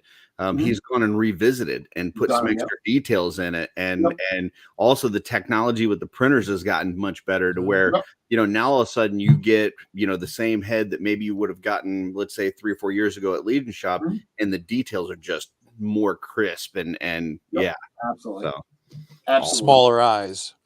yeah. So, the next kind of place I wanted to take this, because I feel like the benefit of that Legion Shop was really helping people get started in the community, get them, their feet wet as far as the customizing and getting their work out there and showing their art. And one of the things that, we've been working on for a little bit over a year now is this customizing studio. Yeah. And it really started as kind of a way to just, continue to hang out with your friends and be creative, because you're going to miss them, because LegionsCon comes up once a year, and a lot of us are coming from different parts of the country, different parts of the world, and we don't see each other but that once a year. And so it makes it very difficult. So we started kind of doing this thing every Sunday where we get together and we paint, or we work on dios or sculpt or whatever, and hang out. And we've seen a lot of folks get their start in this customizing studio. And it's just been a fun thing. And then, you reached out and asked me if we would like to do an event at LegionsCon this year, which I was super honored to do. We've seen kind of an evolution of that with the LegionsCon that you've talked about. We went from, these breakout sessions with the pop and swap and kind of painting tutorials and things like that, all the way till now, we're going to have this customizing studio event at LegionsCon. And I wanted to just pull up, we've got 6 artists that we're going to have at LegionsCon that did not have tables at the event. And so we wanted to really highlight them and have them at the studio event. Nice. Sit there and do these, so we've got these busts that are going to be painted. And we wanted to have them have their own little table within that customizing studio event to show their work, to be able to talk to people that are either just getting started in customizing, or maybe they've started and they're a little bit into it, but they need a little bit more encouragement. So I wanted to pull up real quick the artists that we're going to have, because we are, a little over a week away here. So, so there's 6 artists total. The first one is Brendan Higgins. He's often in the Legions chat on Friday nights. He's in the studio with us on Sundays. This is his Instagram. It's blurred_concepts. So he will be running one of the tables. Then we have got, Jesse already talked about Maverick a little bit earlier. This is his Instagram. It's errant_creations. He will be running a table. Then we've got Tanya McCoy, who is in the chat there. And she will be displaying a few things at our table, but she will also be running one of the tables at the Customizing Studio event. So she is Aslan.creations on Instagram. Then we've got our fourth one is Joe Martinez, who had an amazing display at IshCon. Heard nothing but positive things about his work and just how great it looked. He will also have, I believe he's going to have some stuff at David Williams' table, but don't quote me on that. David, let me know if that's correct, but I heard that. But he is Drow Taylor on Instagram. Then we've got Dokken, who has done some Marvel customs lately. He did a Silver Surfer and the Galactus. He's done some crazy stuff. And his is Toll _ art forms on Instagram. And then finally, kind of breakout superstar this year that is just like this is Mira, and she is her totally fitting Instagram name, the _relentless _optimist, because you cannot be around Mira and not smile. She is just full of energy and excitement and passion. And she's just super talented as well. Yes, she will have a custom on display at Carver Customs table. He actually had a Dio built to display her custom. So just another one of those kind of sharing table space. But she will be our last artist there at the customizing studio event. So for those that are in the event that got your spots reserved, these will be the 6 people. They will have their table set up. You're going to come in, you're going to get a bust, you're going to get a shirt. And then you can go to any of these 6 tables. You can kind of rotate through the tables if you want. You can choose to paint your bust there with them, sit down at the table with them and paint them, or you can watch them paint them, ask them questions, and kind of go from there. We also have a bunch of door prizes. I bought a bunch of things just recently. One of the things that came up in the customizing studio chat that we're in is just people asking about, where do I find resources for learning this stuff? And the first place I recommended was they go to your YouTube, because early on you had just a ton of just this is dry brushing, this is painting the details, this is paint matching, this and that, and this is the Urzog effect, and all this kind of stuff in there. So that was the first place that I recommended them go. But I did a live the other day where I just recommended a bunch of tools that I use, and some people were in the chat and they threw some different things that they were using. So I actually got a bunch of those as giveaways. So I've got some like wet palettes, some a 6-pack of So Flat paints, a bunch of paint brushes and things like that. So we'll also have some of that there as well. But hoping to kind of take the baton a little bit from the Legion shop and roll that right into the customizing studio each Sunday and the event, to really help continue to develop new artists and have them come up through the community. Yeah, I'm excited that you guys are doing that. And one of the challenges of LegionsCon this year, just the way we're doing things, is for the last few years, we have done these kind of breakout sessions, and they're really hard to pull off because you need space for them, and you also need people to lead them. I did a paint session with David Williams last year. That was one of my highlights of LegionsCon. I had a great time doing that with David. However, it meant that for that hour session, I couldn't be doing anything else. David had to leave his table. So doing it during actual show hours is very, very challenging. So this year, because of space limitations and time limitations, we really decided to focus on after hours. So we were like, look, there's so much to do during the 8 to 5, 8 to 4 periods anyway. Let's fill in some of the period after that time. And this particular one ended up being on Friday night, but customizing is near and dear to my heart. It's always been part of LegionsCon.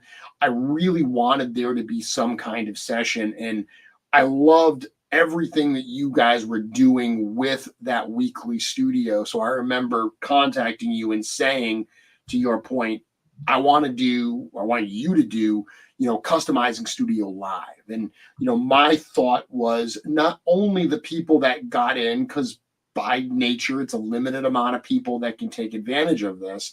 But not only the people that are going to be seated there that are going to be able to, paint potentially, but there's space in there for other people to check in and see what's going on and listen to the conversations and potentially ask questions. That's really what I'm excited for, is this is going to be a group of these artists, all very talented, but many of them, as you pointed out, Curtis, maybe not as well known as the people that have those tables in the main ballroom. They're going to have some great tips. And because a lot of them are probably a little bit newer, they're going to know where you are at. If you are just getting started customizing, they're going to be able to relate to the start of that journey and really, I think, help you on that path. So this is going to be something pretty special. I'm excited that customizing still has a home here, a dedicated time at LegionsCon. Yeah, I'm really excited for it. I am happy to say that we opened up the event. I think it took about a week and a half to fill all the spots, and then we had a wait list for about a month and a half, and then we converted that wait list. So everybody that was on the regular list and the wait list was able to make it in. Good. There may be some people now that are hearing about it for the first time that may not be able to get in, but everybody that was is in there. In addition to that, we also have Kent from Kent Pool Collects is going to be filming the event. I know last week we talked to him about kind of the access that you guys gave him and Big Dub at Intern and at LegionsCon to kind of do some things. And they did some amazing videos that I think really to help kind of hype that up for some folks that maybe hadn't gone in the past that wanted. I think maybe that might be part of why we're seeing so many first timers this year. But, so he's going to be filming that event. And, so those that weren't able to attend, take a look, see what you think of it. Who knows? Maybe next year we have to do 2 slots for the customizing studio based on interest. But yeah, I think it's going to be a lot of fun. Jesse? Real quick, wanted to bring this up. Rob Zamora with a super chat. Jeremy was the one who told me about the Cabal after I received the kitsune he made for me. I was off of Facebook for years prior to that, so I have him to thank for all the new friends I have now. Yeah, thank you, Rob. It was great talking to Rob last night. I'm looking forward to seeing him at his first LegionsCon. Yeah, definitely excited for that. Thank you for those kind words, Rob. I did have one more thing for the customized studio event. So the bus that we're going to be handing out, that we've shown the folks that put in for it, we showed what it was going to look like unpainted, but I did paint one up today, just kind of give people an idea. Now, this is not the optimal way to paint it. This was just my paint job, but this is kind of what you're looking at. So it's kind of like a tunicked looking torso with a wolf head and a crown, and it says LegionsCon 2024 Customizing Studio. So so yeah, that should be a lot of fun. I can't wait to see the ones that people come up with.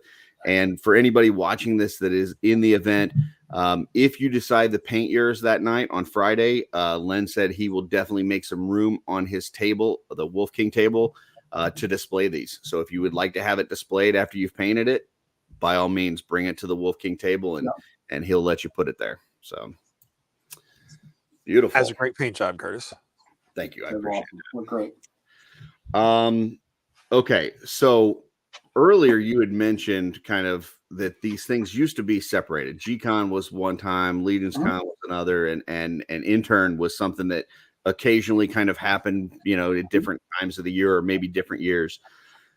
Once that decision was made to kind of, and I know it was probably a little bit easier when you did it virtually because you're not having to accommodate all the people.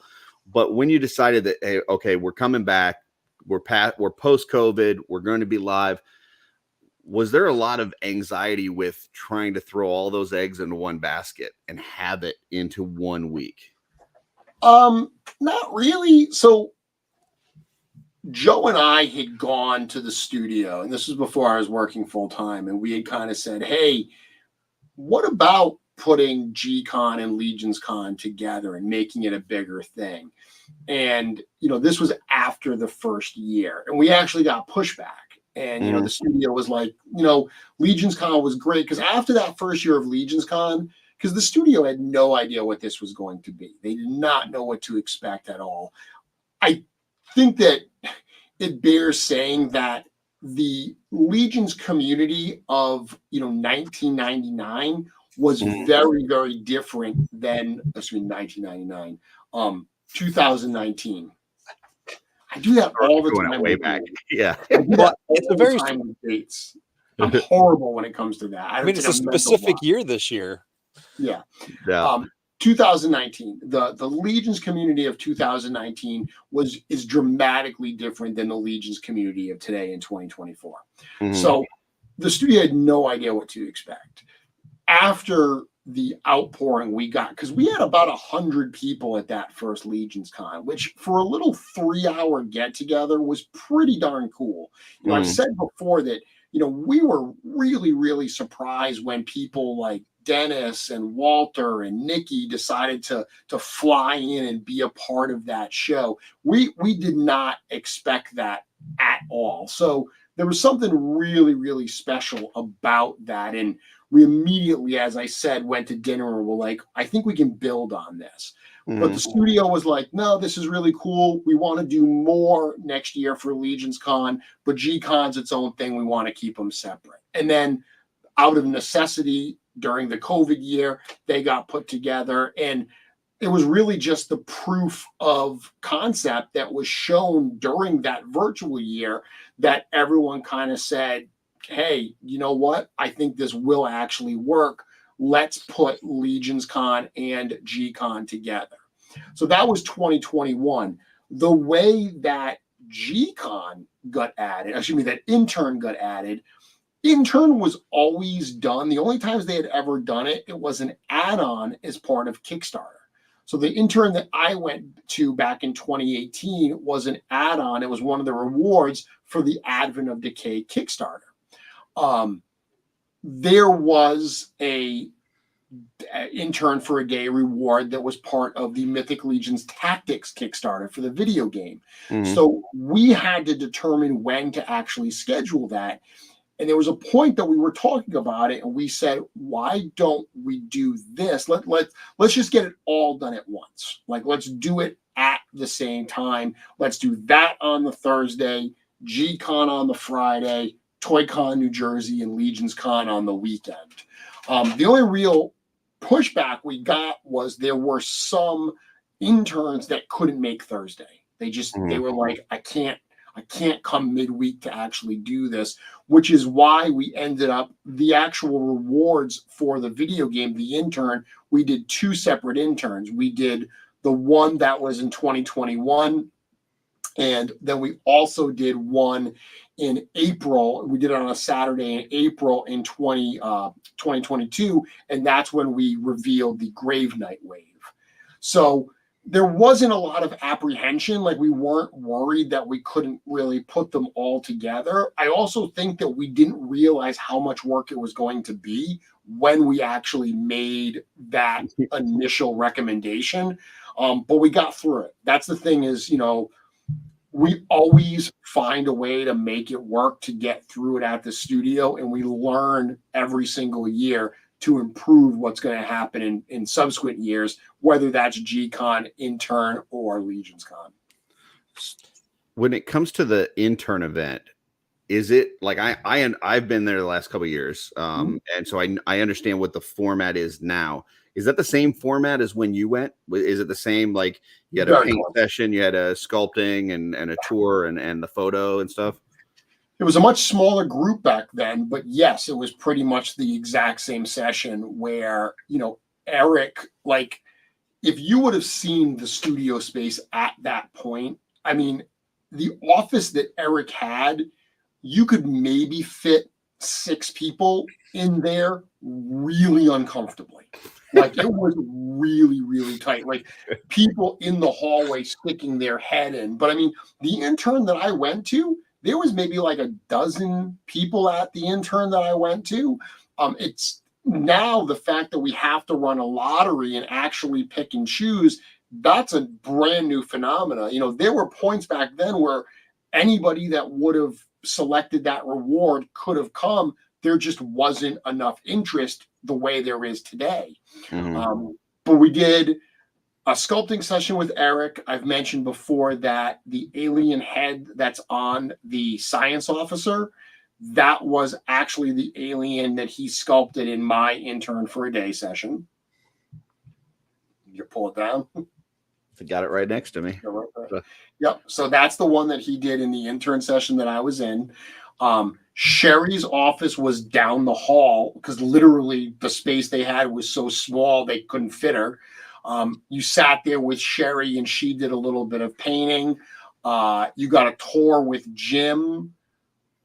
And then actually this is before 3D printing. So Bill Mancuso did a session on molding and casting. So he would actually show how they would, take the sculptures and make molds of them and casts of them. And those little busts that we still give out at Intern for a Day, he was molding and casting those busts. That's what he was showing us how he was doing. And we got little Goblin Legion Builder busts. So that's awesome. So it was very similar. It was very, very similar. And then there was a paint session. It was very similar to what we do today. It's just bigger scale, more people, and a couple additional sessions. Obviously, we've added Nate Barch. We've added Trevor Williams. Now we've got both Sherry and Cameron that do the paint session. And then this year we'll also have the armory experience. Awesome. Now, so brought that come up from Nate. Feel like you won the lottery simply finding and becoming part of this awesome community. Wholeheartedly agree, Nate. That comment that Broder has there, that's true. The intern that I went to, at the end of intern, they literally just cracked open cases of Sir Valgards and handed them out to everybody as they left. That's awesome. Yeah, that would be something. And that was because it was a Kickstarter exclusive figure, and they had extras, and they got so much pushback for trying to sell it outside of the Kickstarter that they didn't know what they could do with them. So they would just like, screw it, we'll just give them away. So they literally handed everyone, and this was not a point. Keep in mind, this is after I went there for Advent of Decay. So this is a couple years after that Kickstarter. Sir Valgards were probably, even at that point, like $250 figures on the secondary market, and they were just handing them out to everybody. No, that pays for your intern. So and another thing that, we've talked about, we've got like all the, LegionsCon, you got G-Con, you got Intern. We've now got these all these different shows that are putting on live events. You had My Wife Is Gonna Kill Me. You've got Purple Gang this year. We did a show last year at the end. Legion's Ladies are going to be doing a show this year starting on Thursday. But another thing that's kind of come up over the last few years is we've seen these giant life-size statues.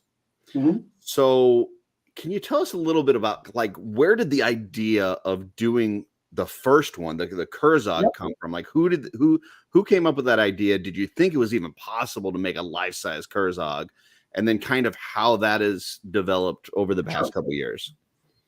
So the idea to create that predates me a little bit. So I wasn't part of those initial conversations, but originally it was just the Kurzog head. So they debuted that full-size foam Kurzog head at ToyCon, New Jersey years ago, before the big full stand-up. And a big part of that is, we share studio space with a prop shop.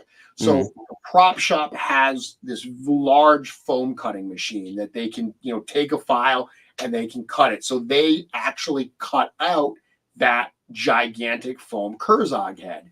And it was painted up. I believe Sherry painted all of that, and it came to shows, and it was just kind of on a big pedestal. And it was just a very, very cool picture that, a cool item that people would take pictures of and stuff. And then obviously the next evolution, it was like, well, could we do the full figure? Could we make a full size, 1/1 scale Kurzog? And they started going down that road, and the cut foam pieces of Kurzog, they lived in the studio for a couple of years. Like there was a point that they were just there, unassembled, gathering dust. And then finally in 2022, because that was the point that LegionsCon really kind of put on its big boy pants and was like, it's all us. We're not tied in with ToyCon. We're doing a 2-day session. And the studio started talking about what can we bring that's going to elevate the display, that's going to make this feel like very, very cool. You got to remember that, these guys, Jim especially, they worked at McFarlane during the heyday of those Spawn figures, and they were working. A lot of what they did was working at Toy Fair. And the Toy Fair displays back then, they were like immersive environments. Like Jim has told stories about, when they were displaying like the X-Files figures, that they created like a whole lab scene with like, grating with smoke coming up and alien like chambers. Like they fabricated all of this. That's Jim's real expertise, is just fabricating stuff, like going to hardware stores and finding this stuff and making these cool environments. So the idea of let's do a full-size Kurzog came out of that. And it was very much a learning exercise, talking to like Bill and Dan. So Dan Diana, who he goes by Slasher Effects on Instagram, he's someone that George had known from the special effects industry. George for years worked on special effects. He worked on a bunch of the Marvel movies, for example. He had known Dan and worked with Dan. So he brought Dan in to help build that full-size statue. Bill helped a lot as well. I don't know how much experience Bill had, but Bill's like the ultimate utility man. Bill's one of these guys that he's just infinitely creative and skilled in so many different areas that if you just turn him loose on something, he's going to figure it out and he's going to kill it. So the two of them, and George helped as well. Joe Vassapolo helped as well. Everybody really pitched in, but I think all of them would tell you we learned a lot of stuff that, like, if they had to redo Kurzog, they would do a bunch of things differently. And like the base is so heavy. The heaviest thing on that damn thing is the base. They would do that a little differently. And they took those lessons and applied that to Thygar and Ziri that they did last year. So that's kind of the genesis of how it happened. But now it's become a thing, right? Now people like look forward to these giant stand-up statues. And I really think they add so much to LegionsCon to come in and see those life-size displays and have those photo opportunities. That's a really, really cool thing. Absolutely. So we got a question here from Andy the Collector. How did they decide on Kurzog? I mean, obviously you said they had the head for a while, but somebody had to have the idea of doing the head at first. So why that character? It was very practical because remember, a lot of the early Legions were not sculpted digitally. They were sculpted in clay. The ogre scale were some of the earlier figures that Eric sculpted digitally. So he actually had the STL files. Gotcha. So when they did that big Kurzog head, they did that head because they wanted something big. When they were just doing the head, they wanted something sizable. So everything just kind of fell into place to say, we've got the STLs. It'll be a big oversized head. And I think it was just a logical progression of like, well, we already did the Kurzog head. We know that works. Now let's make the whole Kurzog. Joe says those statues are like floats in our parade. They are. They absolutely are. They very much are. And that's one of the things too. I've always loved this idea of like a 4 Horsemen museum exhibit, right? I say this all the time. I'm obsessed with the idea of museum style exhibits. They make me so happy. I think they elevate the kind of stuff that we're doing here. coming into LegionsCon and seeing these full-size statues, seeing the display cases with all this stuff. The fact that last year we had, the cosmic figures on display. We had the new mythic figures on display. We had all of the, first shots from the Necronominous. We had a big giant ox crew display. In addition to those statues, all of those types of dioramas and displays, that kind of stuff to see that you don't normally have access to. Another thing that I think elevates LegionsCon and really makes it a special experience, because you're not going to be able to see these things really anywhere outside of the studio. And even in the studio, we don't have the space to set them all up. So this really is the opportunity to see all that stuff. So you said Kurzog took a few years based, the parts and kind of putting it all together. And it really, the unveiling was when, LegionsCon was kind of its own thing. The two that we saw last year. Now I've seen you guys kind of putting the final touches on both years worth of statues days before the event, or a day before G-Con. So it's like right at the wire. But when, with the two for last year, when did you start on those? Was it after LegionsCon and you kind of saw the excitement of the Kurzog, or had you already started on that before that? No. We started on it. And again, Joe's in the chat. He might know even better. I will say we didn't start it soon enough. We knew we wanted to do something else.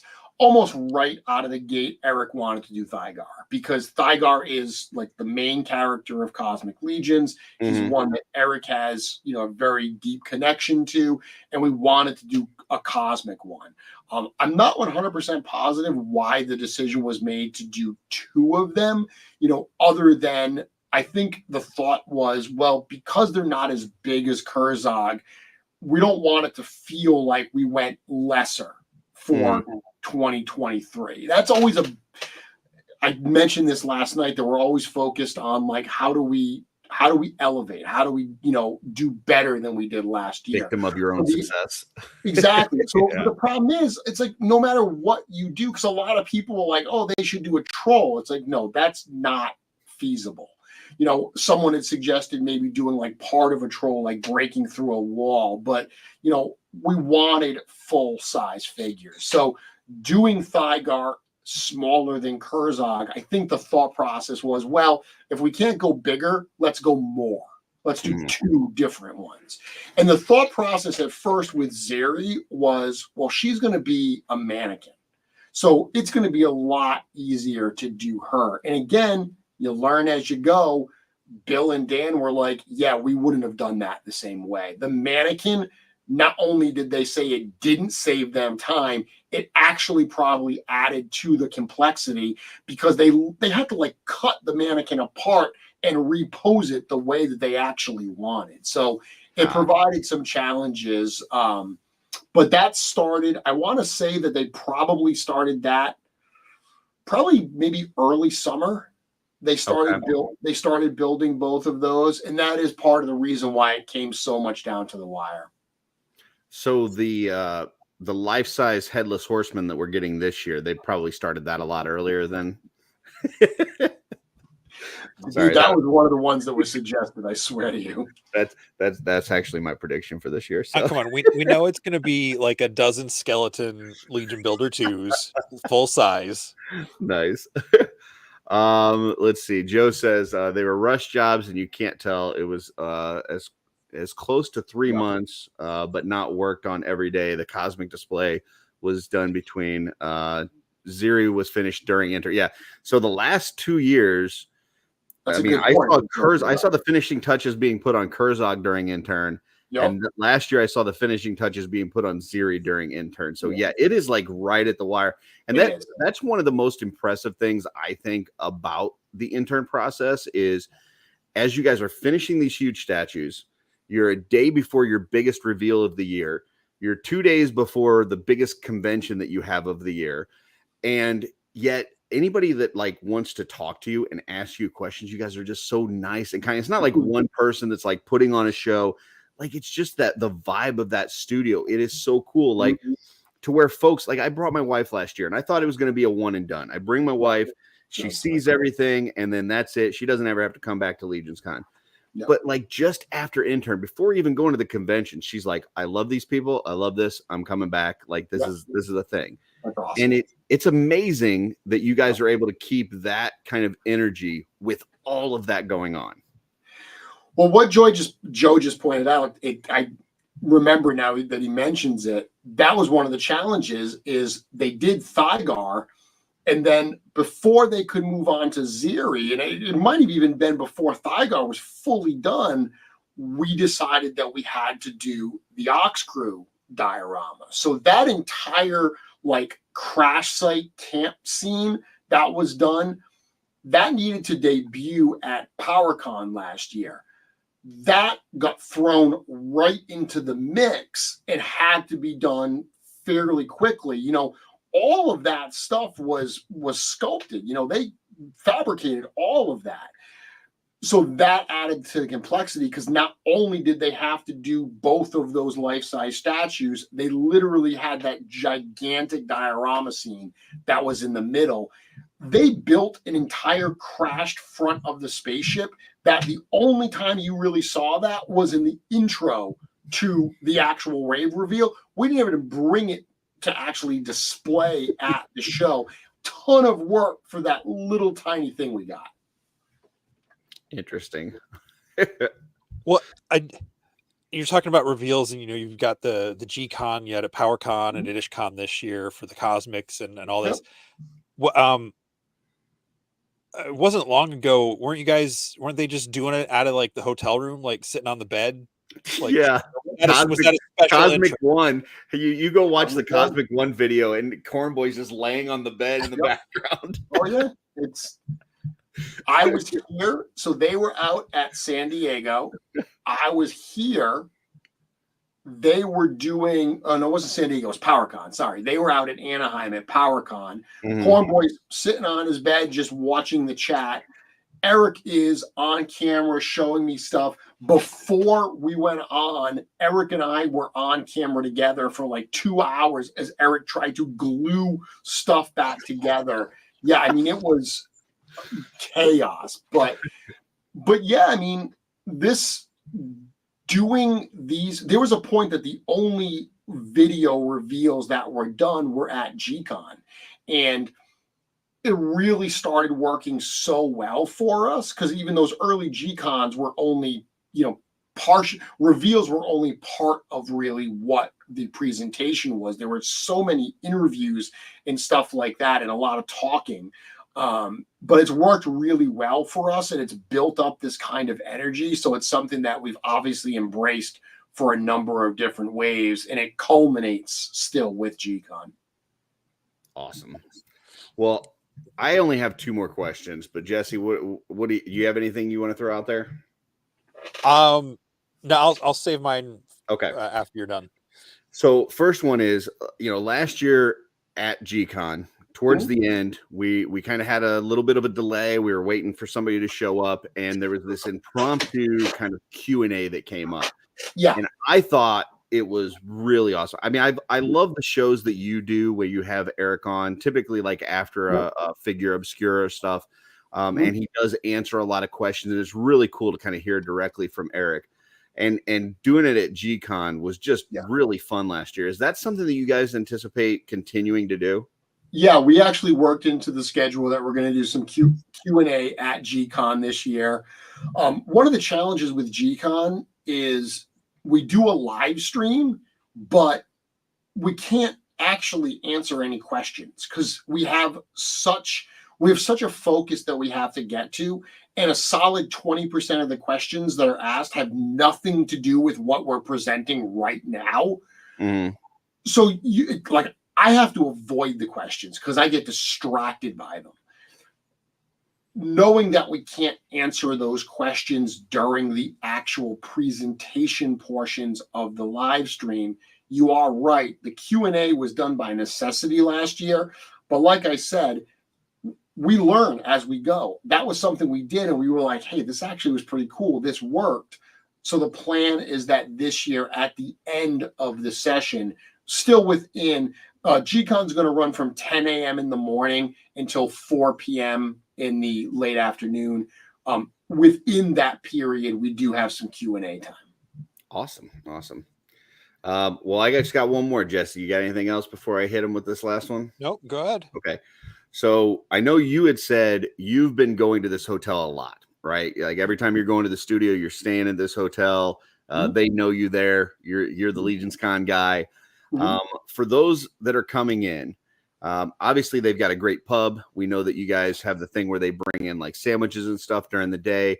Well, and you know, I know Chubsy's is nearby. Some people go over to Greg's to see his toy display. You know, I've heard some people talking about kind of a store, hobby store that has some paint. What other things are in that area that when you're there staying at the hotel, whether it's food, whether it's fun, what are some other things that you visit or do when you're there? Dude, I don't do anything. I go to the studio. No restaurants, no anything. No, I've never even been to Greg's house for all the times I've been down because I typically wake up in the morning, get some breakfast. The hotel, you have to pay for the breakfast. It's $20 for a buffet breakfast. It's wonderful. It is great, absolutely excellent hotel breakfast. I eat breakfast in a lot of hotels. This one is probably my favorite. But I wake up, I get a little breakfast. I'm right over to the studio, and I'm usually at the studio till pretty late at night. And then I'm back to the hotel, just enough time to jump in the shower, call my wife, and then I pass out. So when I am in New Jersey, it is very, very mission focused. The amount of work that like Eric and I cram in to the couple days that I'm there is, I mean, we probably do 4 weeks worth of work in 2 days. That's just cramming it in. That being said, recently when I was in New Jersey for ToyCon New Jersey, I was coming back to the hotel and I was coming from a different area. When I usually come from the studio, I come from a certain direction and I, pull into the hotel. I was coming from a different direction. So I discovered a new restaurant that is literally a stone's throw from the hotel that I didn't realize was there. Getting there from the hotel, you probably have to get on the highway and go around. It might take a few minutes.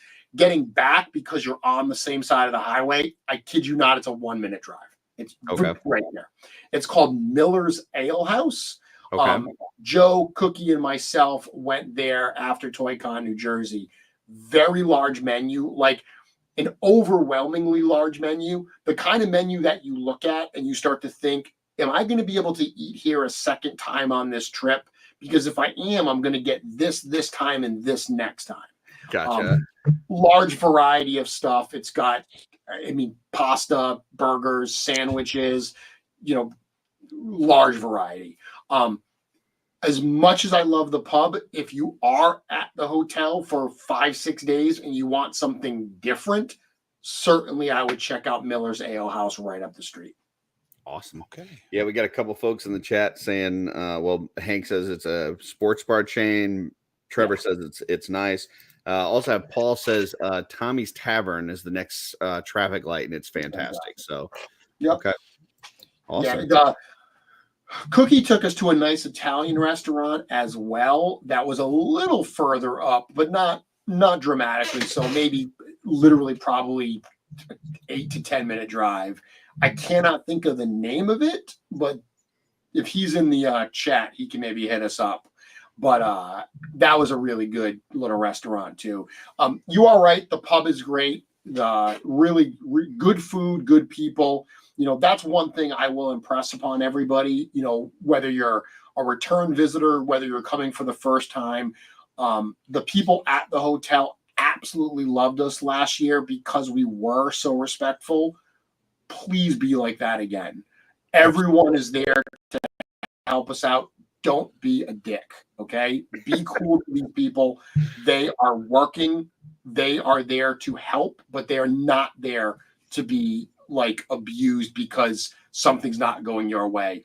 Again, when I've told this story a few times, when they saw us last year on Wednesday night and they saw the amount of alcohol that was starting to be consumed to people, they were like, ooh, I have a feeling this is going to get bad. And then Thursday, it got even more. And they were like, oh, here we go. Here we go. Friday was insane. Friday, people were everywhere. Everything was being set up. I mean, people had coolers in the lobby full of liquor. There was no problems at all. And the story I'm relating was told to me by the manager of the pub, where she said that by Saturday, they were like, this is awesome. Like, this crowd is like nothing we've ever seen. This is really fun. And then they really started to enjoy themselves. They were out in the hallways taking pictures with Kurzog and everything.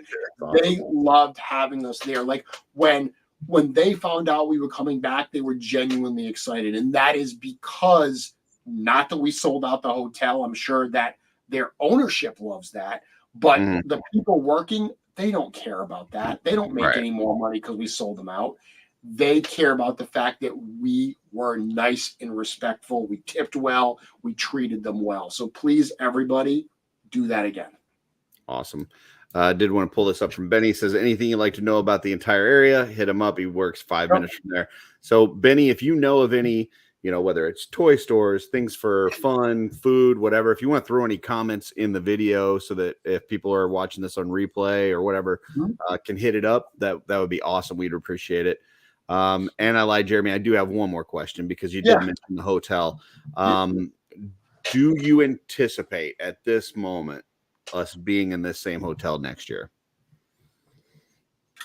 We'll have to wait and see how this year goes. The challenge with this hotel is that we can't add any more exhibitors. Like, we are at the point where we're pretty much capped at the number of exhibitors that we can add. But I'll be honest, I don't know if that's a bad thing, because I don't want to run a show that adds 80 more exhibitors, but 5 of them are quality.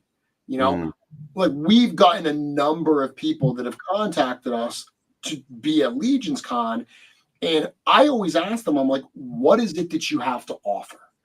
And when they tell me, I kind of let them know, I'm like, look, LegionsCon is a very unique event. Like, while we do have retailers that are selling other toy lines and stuff like that, people are predominantly coming here for Legions and Legions related stuff.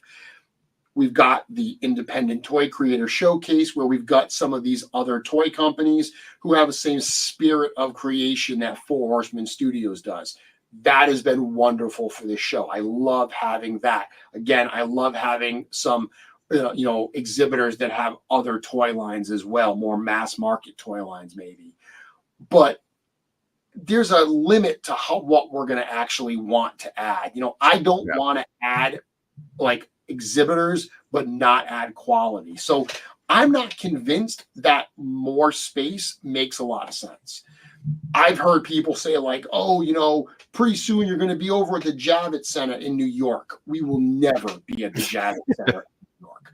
Not only is that just not what Joe and I want to do, the show's not going to grow to that size, and we don't want to run that type of show. There's an intimacy about LegionsCon that makes it super special. We do not want to lose that. So that is one of the challenges, but it's great people. It's a great location. I do admit, and I've heard like the Euro Legions guys say that the one nice thing about the La Quinta, or one of the nice things, was the proximity to, other shops and restaurants that were in walking distance.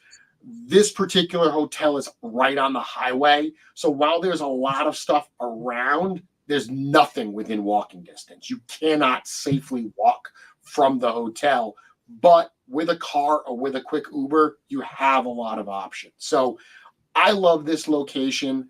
I think it gives us what we need. Let's see how this year goes. We're not sold out yet. As of this video tonight, we have single digits of 2-day advance tickets left. My expectation is we will sell out within the next 2 weeks before the show actually starts. But I feel like we're at capacity right now, but we're not over capacity. So Gotcha. as of right now, I'm still liking this. We'll see how 2024 shakes out.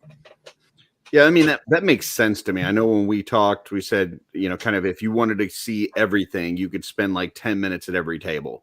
And if you grow much more than that to where you can't even see all the stuff that's available, you know, how much benefit is there to that? So, yeah, I get what you're saying. I think when I did it recently, I went through and figured out that if you wanted to see every single table, you would only have, within the span of time that the show hours are actually open, you would have just over 10 minutes per table. Yeah. And that doesn't take into account waiting in any lines. Right. You know, that's a lot to see within a 2-day span. 10 minutes per table to see every single table.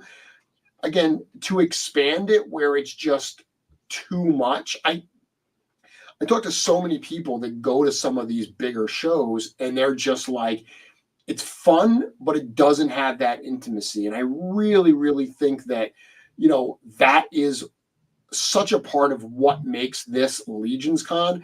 The fact that people, I saw someone the other day saying, where is there to eat around this area? And somebody responded, dude, just eat at the pub every day. You're not going to want to leave the hotel. It might have been Dave Orkin said, you're not going to want to leave the hotel. And it's true. You don't want to leave. That's what happened to Dub last year. Dub was like, I didn't leave the hotel for 4 days because I couldn't imagine stepping away from it. Yeah. You know, I think from the time I got back from Intern till the time I left Monday morning, that was it. Yeah. You don't leave. Yeah, you want to be there. And that's the whole thing. From earlier in the morning, waiting in line, getting ready, you know, you guys are getting to your tables to get them set up and, you know, ready for the crowds. Whether you're an attendee waiting in line, you do the show all day, you grab something to eat, and then it just keeps going. You know, it goes late into the night where people just hanging out, having conversations. And it's not one group of people, it's 50 groups of people throughout this entire like floor of the hotel that are having these little conversations, and people are bouncing. And you're going to see people that you recognize from YouTube shows and you recognize from the Cabal. They're going to be there having these conversations. You do not want to step away from that. Nate says major FOMO sets in the second you leave. So don't. Jesse, that's it. I'm done. What do you got? Okay. Well, I know we're about to wrap up here, Jeremy. Thank you so much for joining us tonight. Obviously, you can't give us any specific details, but we've got about a week and a half until G-Con itself. And it is, you know, it's been talked about all year, the double anniversary, the 10-year, the 25-year for the studio, 10 years for Mythic Legions. You guys have given us so much this year between Ox Crew 2, the Skeletons, the Bastet and Anubis, Frankenstein's Crew, all the stuff. We know there's going to be some more reveals and announcements coming. Yep. Again, I know you can't give anything away till it's the right time, but you know, it's just, and you've said before how excited you are. I don't know where my question is with this, but excited, like, you know, getting the parent on Christmas, giving the stuff for the kid, like, you know, what all this is geared up to be, just from the studio side. So that how excited are you? I know you won't be able to necessarily get around to all the tables, but like to get to see some of the stuff if you get that chance. So from the other people, the artists, friends you don't get to see like in the show, like the flip side of it. So instead of the studio stuff. So, I mean, I'm incredibly excited for G-Con. That's without a doubt. Also, you know, one of the challenges with any presentation is, and Curtis, you've talked about how you hate the speculation shows. That's always a bummer when you put out something amazing, but you maybe don't do what somebody expects. And that's the first thing that you hear is, well, you didn't do this. And look, we don't make shit easy for ourselves because we genuinely don't typically take the low-hanging fruit. Like, the minute everyone wants us to do something, Eric decides that he's creatively being pulled in a direction and he wants to do something else. So we could take the path of least resistance, that travel that easy road and just do the most expected stuff. That's never been Four Horsemen Studios. And I would hazard to say it probably never will be. So I'm super excited to reveal what we have to reveal. Not only the new wave, but we've got some other really, really cool stuff. Because this is the anniversary year, we're doing some stuff different with G-Con this year. It's not just going to be, here's the wave, here's the all-in, let's go. We've got some other stuff that we're excited to talk about to kind of set the stage for the next 10 years of Mythic Legions, the next 25 years of Four Horsemen Studios. So I'm super excited for that. The other part of your question, yeah, I love seeing everybody. I mean, I love seeing the creativity. One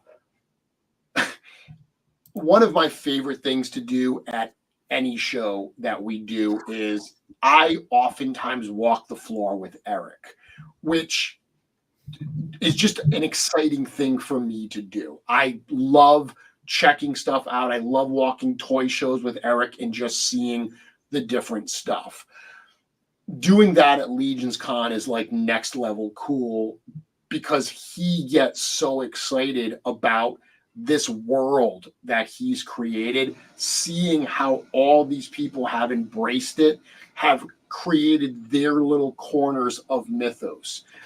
Walking around with the Realm's creator to see that is ultra, ultra special. So I'm looking forward to that. I'm looking forward to seeing people. I've mentioned before that I've been a toy collector for a really, really long time. And there was a point that I had a friend that I collected with, and life happens. You go in different directions in life, and, you know, we're really no longer in contact. And there was a period where I couldn't really share my collecting with anybody. My wife is super, super supportive. She's always been wonderful with that, but she's not a collector herself. When I found this community, it really gave me that outlet. And now with the role that I'm in, I mentioned last night and I mentioned it the other day as well, this ringmaster type role where I get to be the one that kind of welcomes the community in, that sets the stage, that presents the different acts or products as it may be. That is really exciting. So I'm thrilled to meet my friends. You know, both of you guys, you know, Jesse, I do get to see you a little bit more frequently because you are a little closer. Curtis, I haven't seen you since MesquiCon. So I am very much looking forward to seeing both of you guys, plus a lot of other people, and just kind of being in this environment for, you know, the 4 days of kind of Mythic Week. It's going to be something very, very special. And then we do it all again. Yep. I did want to pull up this one question from Miss C, which I'll take a crack at first, and then you can add on whatever you need to. So he says, how can I get a booth there one day? So, you know, my answer to you would be, first, I've seen your work. You do some of the most amazing dios that I've ever seen. So first, let Jeremy know that you're interested. Tell him what kind of stuff that you do. But in addition to that, until there's room, because, you know, you basically would have to be put on a list and have to let you know when something opens up. In the meantime, there are people in this community that you know, that you've hang out with, you've talked to. Get some space on one of their tables. You know, say, hey, do you have any room for me? Is there any way that I could display some of my stuff? That gets your foot in the door. That lets people know what you have. It gets your name presence out there. So that would be my advice. Jeremy, anything else that you would add on to that? Dude, that's great. I mean, Noah Pratt's in the chat, or at least he was. You know, that first year in 2021, the fact that he had dios and stuff at the Wolf King tables, you know, and that got him some exposure and got him out there a little bit. And then the following year, he went and had a table of his own to display his stuff. I think that's great advice, is try to partner with somebody that's already there. And it might not be, look, space is at a premium, so they may not have, you know, a spot of their table that they can give you. it really depends on what you bring to the table and how you may be able to, work into one of their displays. Beyond that, you are right. Reach out to me. You can send me an email, send me a message, and I can get you added to a wait list. One thing I will be totally honest about is the wait list is not sequential. So the first person that gets on that wait list is not necessarily the first person that I'm going to go to, because at the end of the day, the job of Joe and myself is to create the best possible show that we can. So if we have, only a couple spots and I have a wait list, I am going to look on that wait list and say, is there anyone on here that is going to bring something really special, really unique to the show? That's the type of stuff we're looking for. Now, in the absence of that, absolutely, I will go sequentially. First in will get first crack. But people that really have something special to bring to the table, we do try to do what we can to accommodate them. So that first step is absolutely to reach out to me. Let me know what you bring to the table. Let me know that you're interested so we can consider you for subsequent years.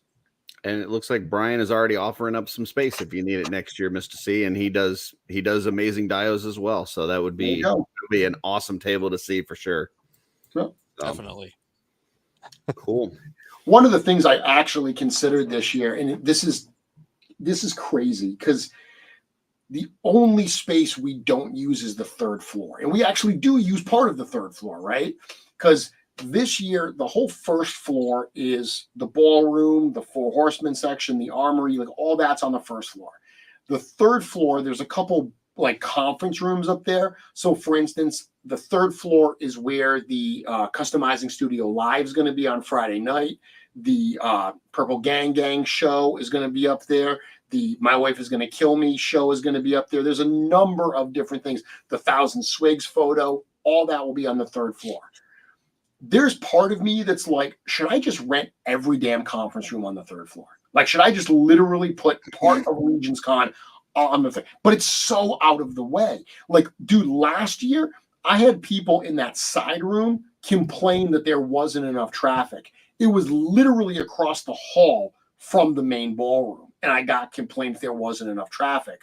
So my thought is, if I put people like exhibits on the third floor, nobody's going to go. There's going to be no foot traffic. Like, they're going to actually have to. Breakout sessions I'm fine with, but actual exhibits, that's why I've avoided doing that. But realistically, that's the only space I can grow into. I mean, it's an interesting idea because I think if you had some like things together, so like if let's say the dio things were together, or the whatever, or you've seen stuff with like the First Alliance this year where they were like, hey, we want this section where all of us are grouped together in this area. Maybe you would have somebody that says, hey, we don't mind being on the third floor, and we would like to be with all these other people, and it's an idea for sure. So just give Mr. C third floor. Yeah, there you go. With the size of those dios, I mean, that might be the type of thing that it's like, okay, we have a room up there. If you want to go see this epic display, it is on the third floor. Yeah. Someone was asking if it's a 3-floor hotel. I think it's actually maybe 9 floors. It's a lot. It's 350 rooms, so it's a big hotel. It's just they don't have any rentable space that's not a hotel room above the third floor. First floor is where all of the like main spaces are, and third floor is like conference rooms. Gotcha. Well, Jeremy, I know you're taking off this Wednesday, no show this Wednesday. You're going to be spending time with your family, and much deserved because you've been working very hard this year. So please enjoy your time this Wednesday. We look forward to seeing episode 200 live from the studio the following Wednesday, kicking off Mythic Week. I should hopefully see you there at the hotel that same night. Looking forward to it. It's going to be a ton of fun, man.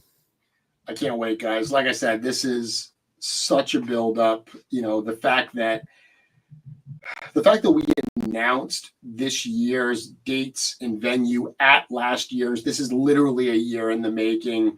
to really be. I mean, 2 weeks from now, it's gonna all be over, right? 2 weeks from now, we're gonna have done shooting the shelf recap in the hallway and stuff, and we'll be kind of going through our last hurrah and waiting for the morning, I guess. It's sad to think that it's going to be over. That's the only part about LegionsCon that I'm sad that it's here, is the closer the start of LegionsCon is, it means that we're that much closer to the end too. And then it's a whole year away. I'm looking forward to what little tidbit you throw out to us on Shooting the Shelf on Sunday, because last year you hit us right at the end with a buying experience like no other. And we had to wait a while for that. And in just, less than 2 weeks now, we're going to see what that means. Dude, I'm looking for it. Well, we know what it is, but I mean, we're going to see it firsthand. Curtis, I totally know what I want to say. I don't think I can. I think I'll actually get in trouble if I say it. Well, don't get in trouble. You already said, you guys are always trying to look at how do you one up yourselves. Well, you hit us with a bombshell last year at the end of Shooting the Shelf, and I'm looking for something this year. I can't wait to see what it is. So we will see in a couple Sundays from now.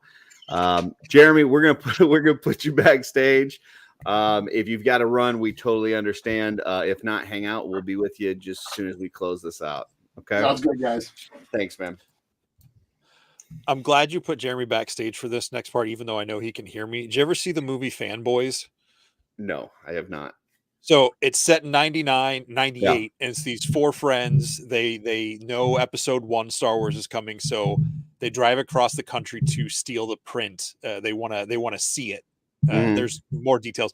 The end of the movie, it's them. Spoiler alert! I mean, it's an almost 20-year-old movie at this point.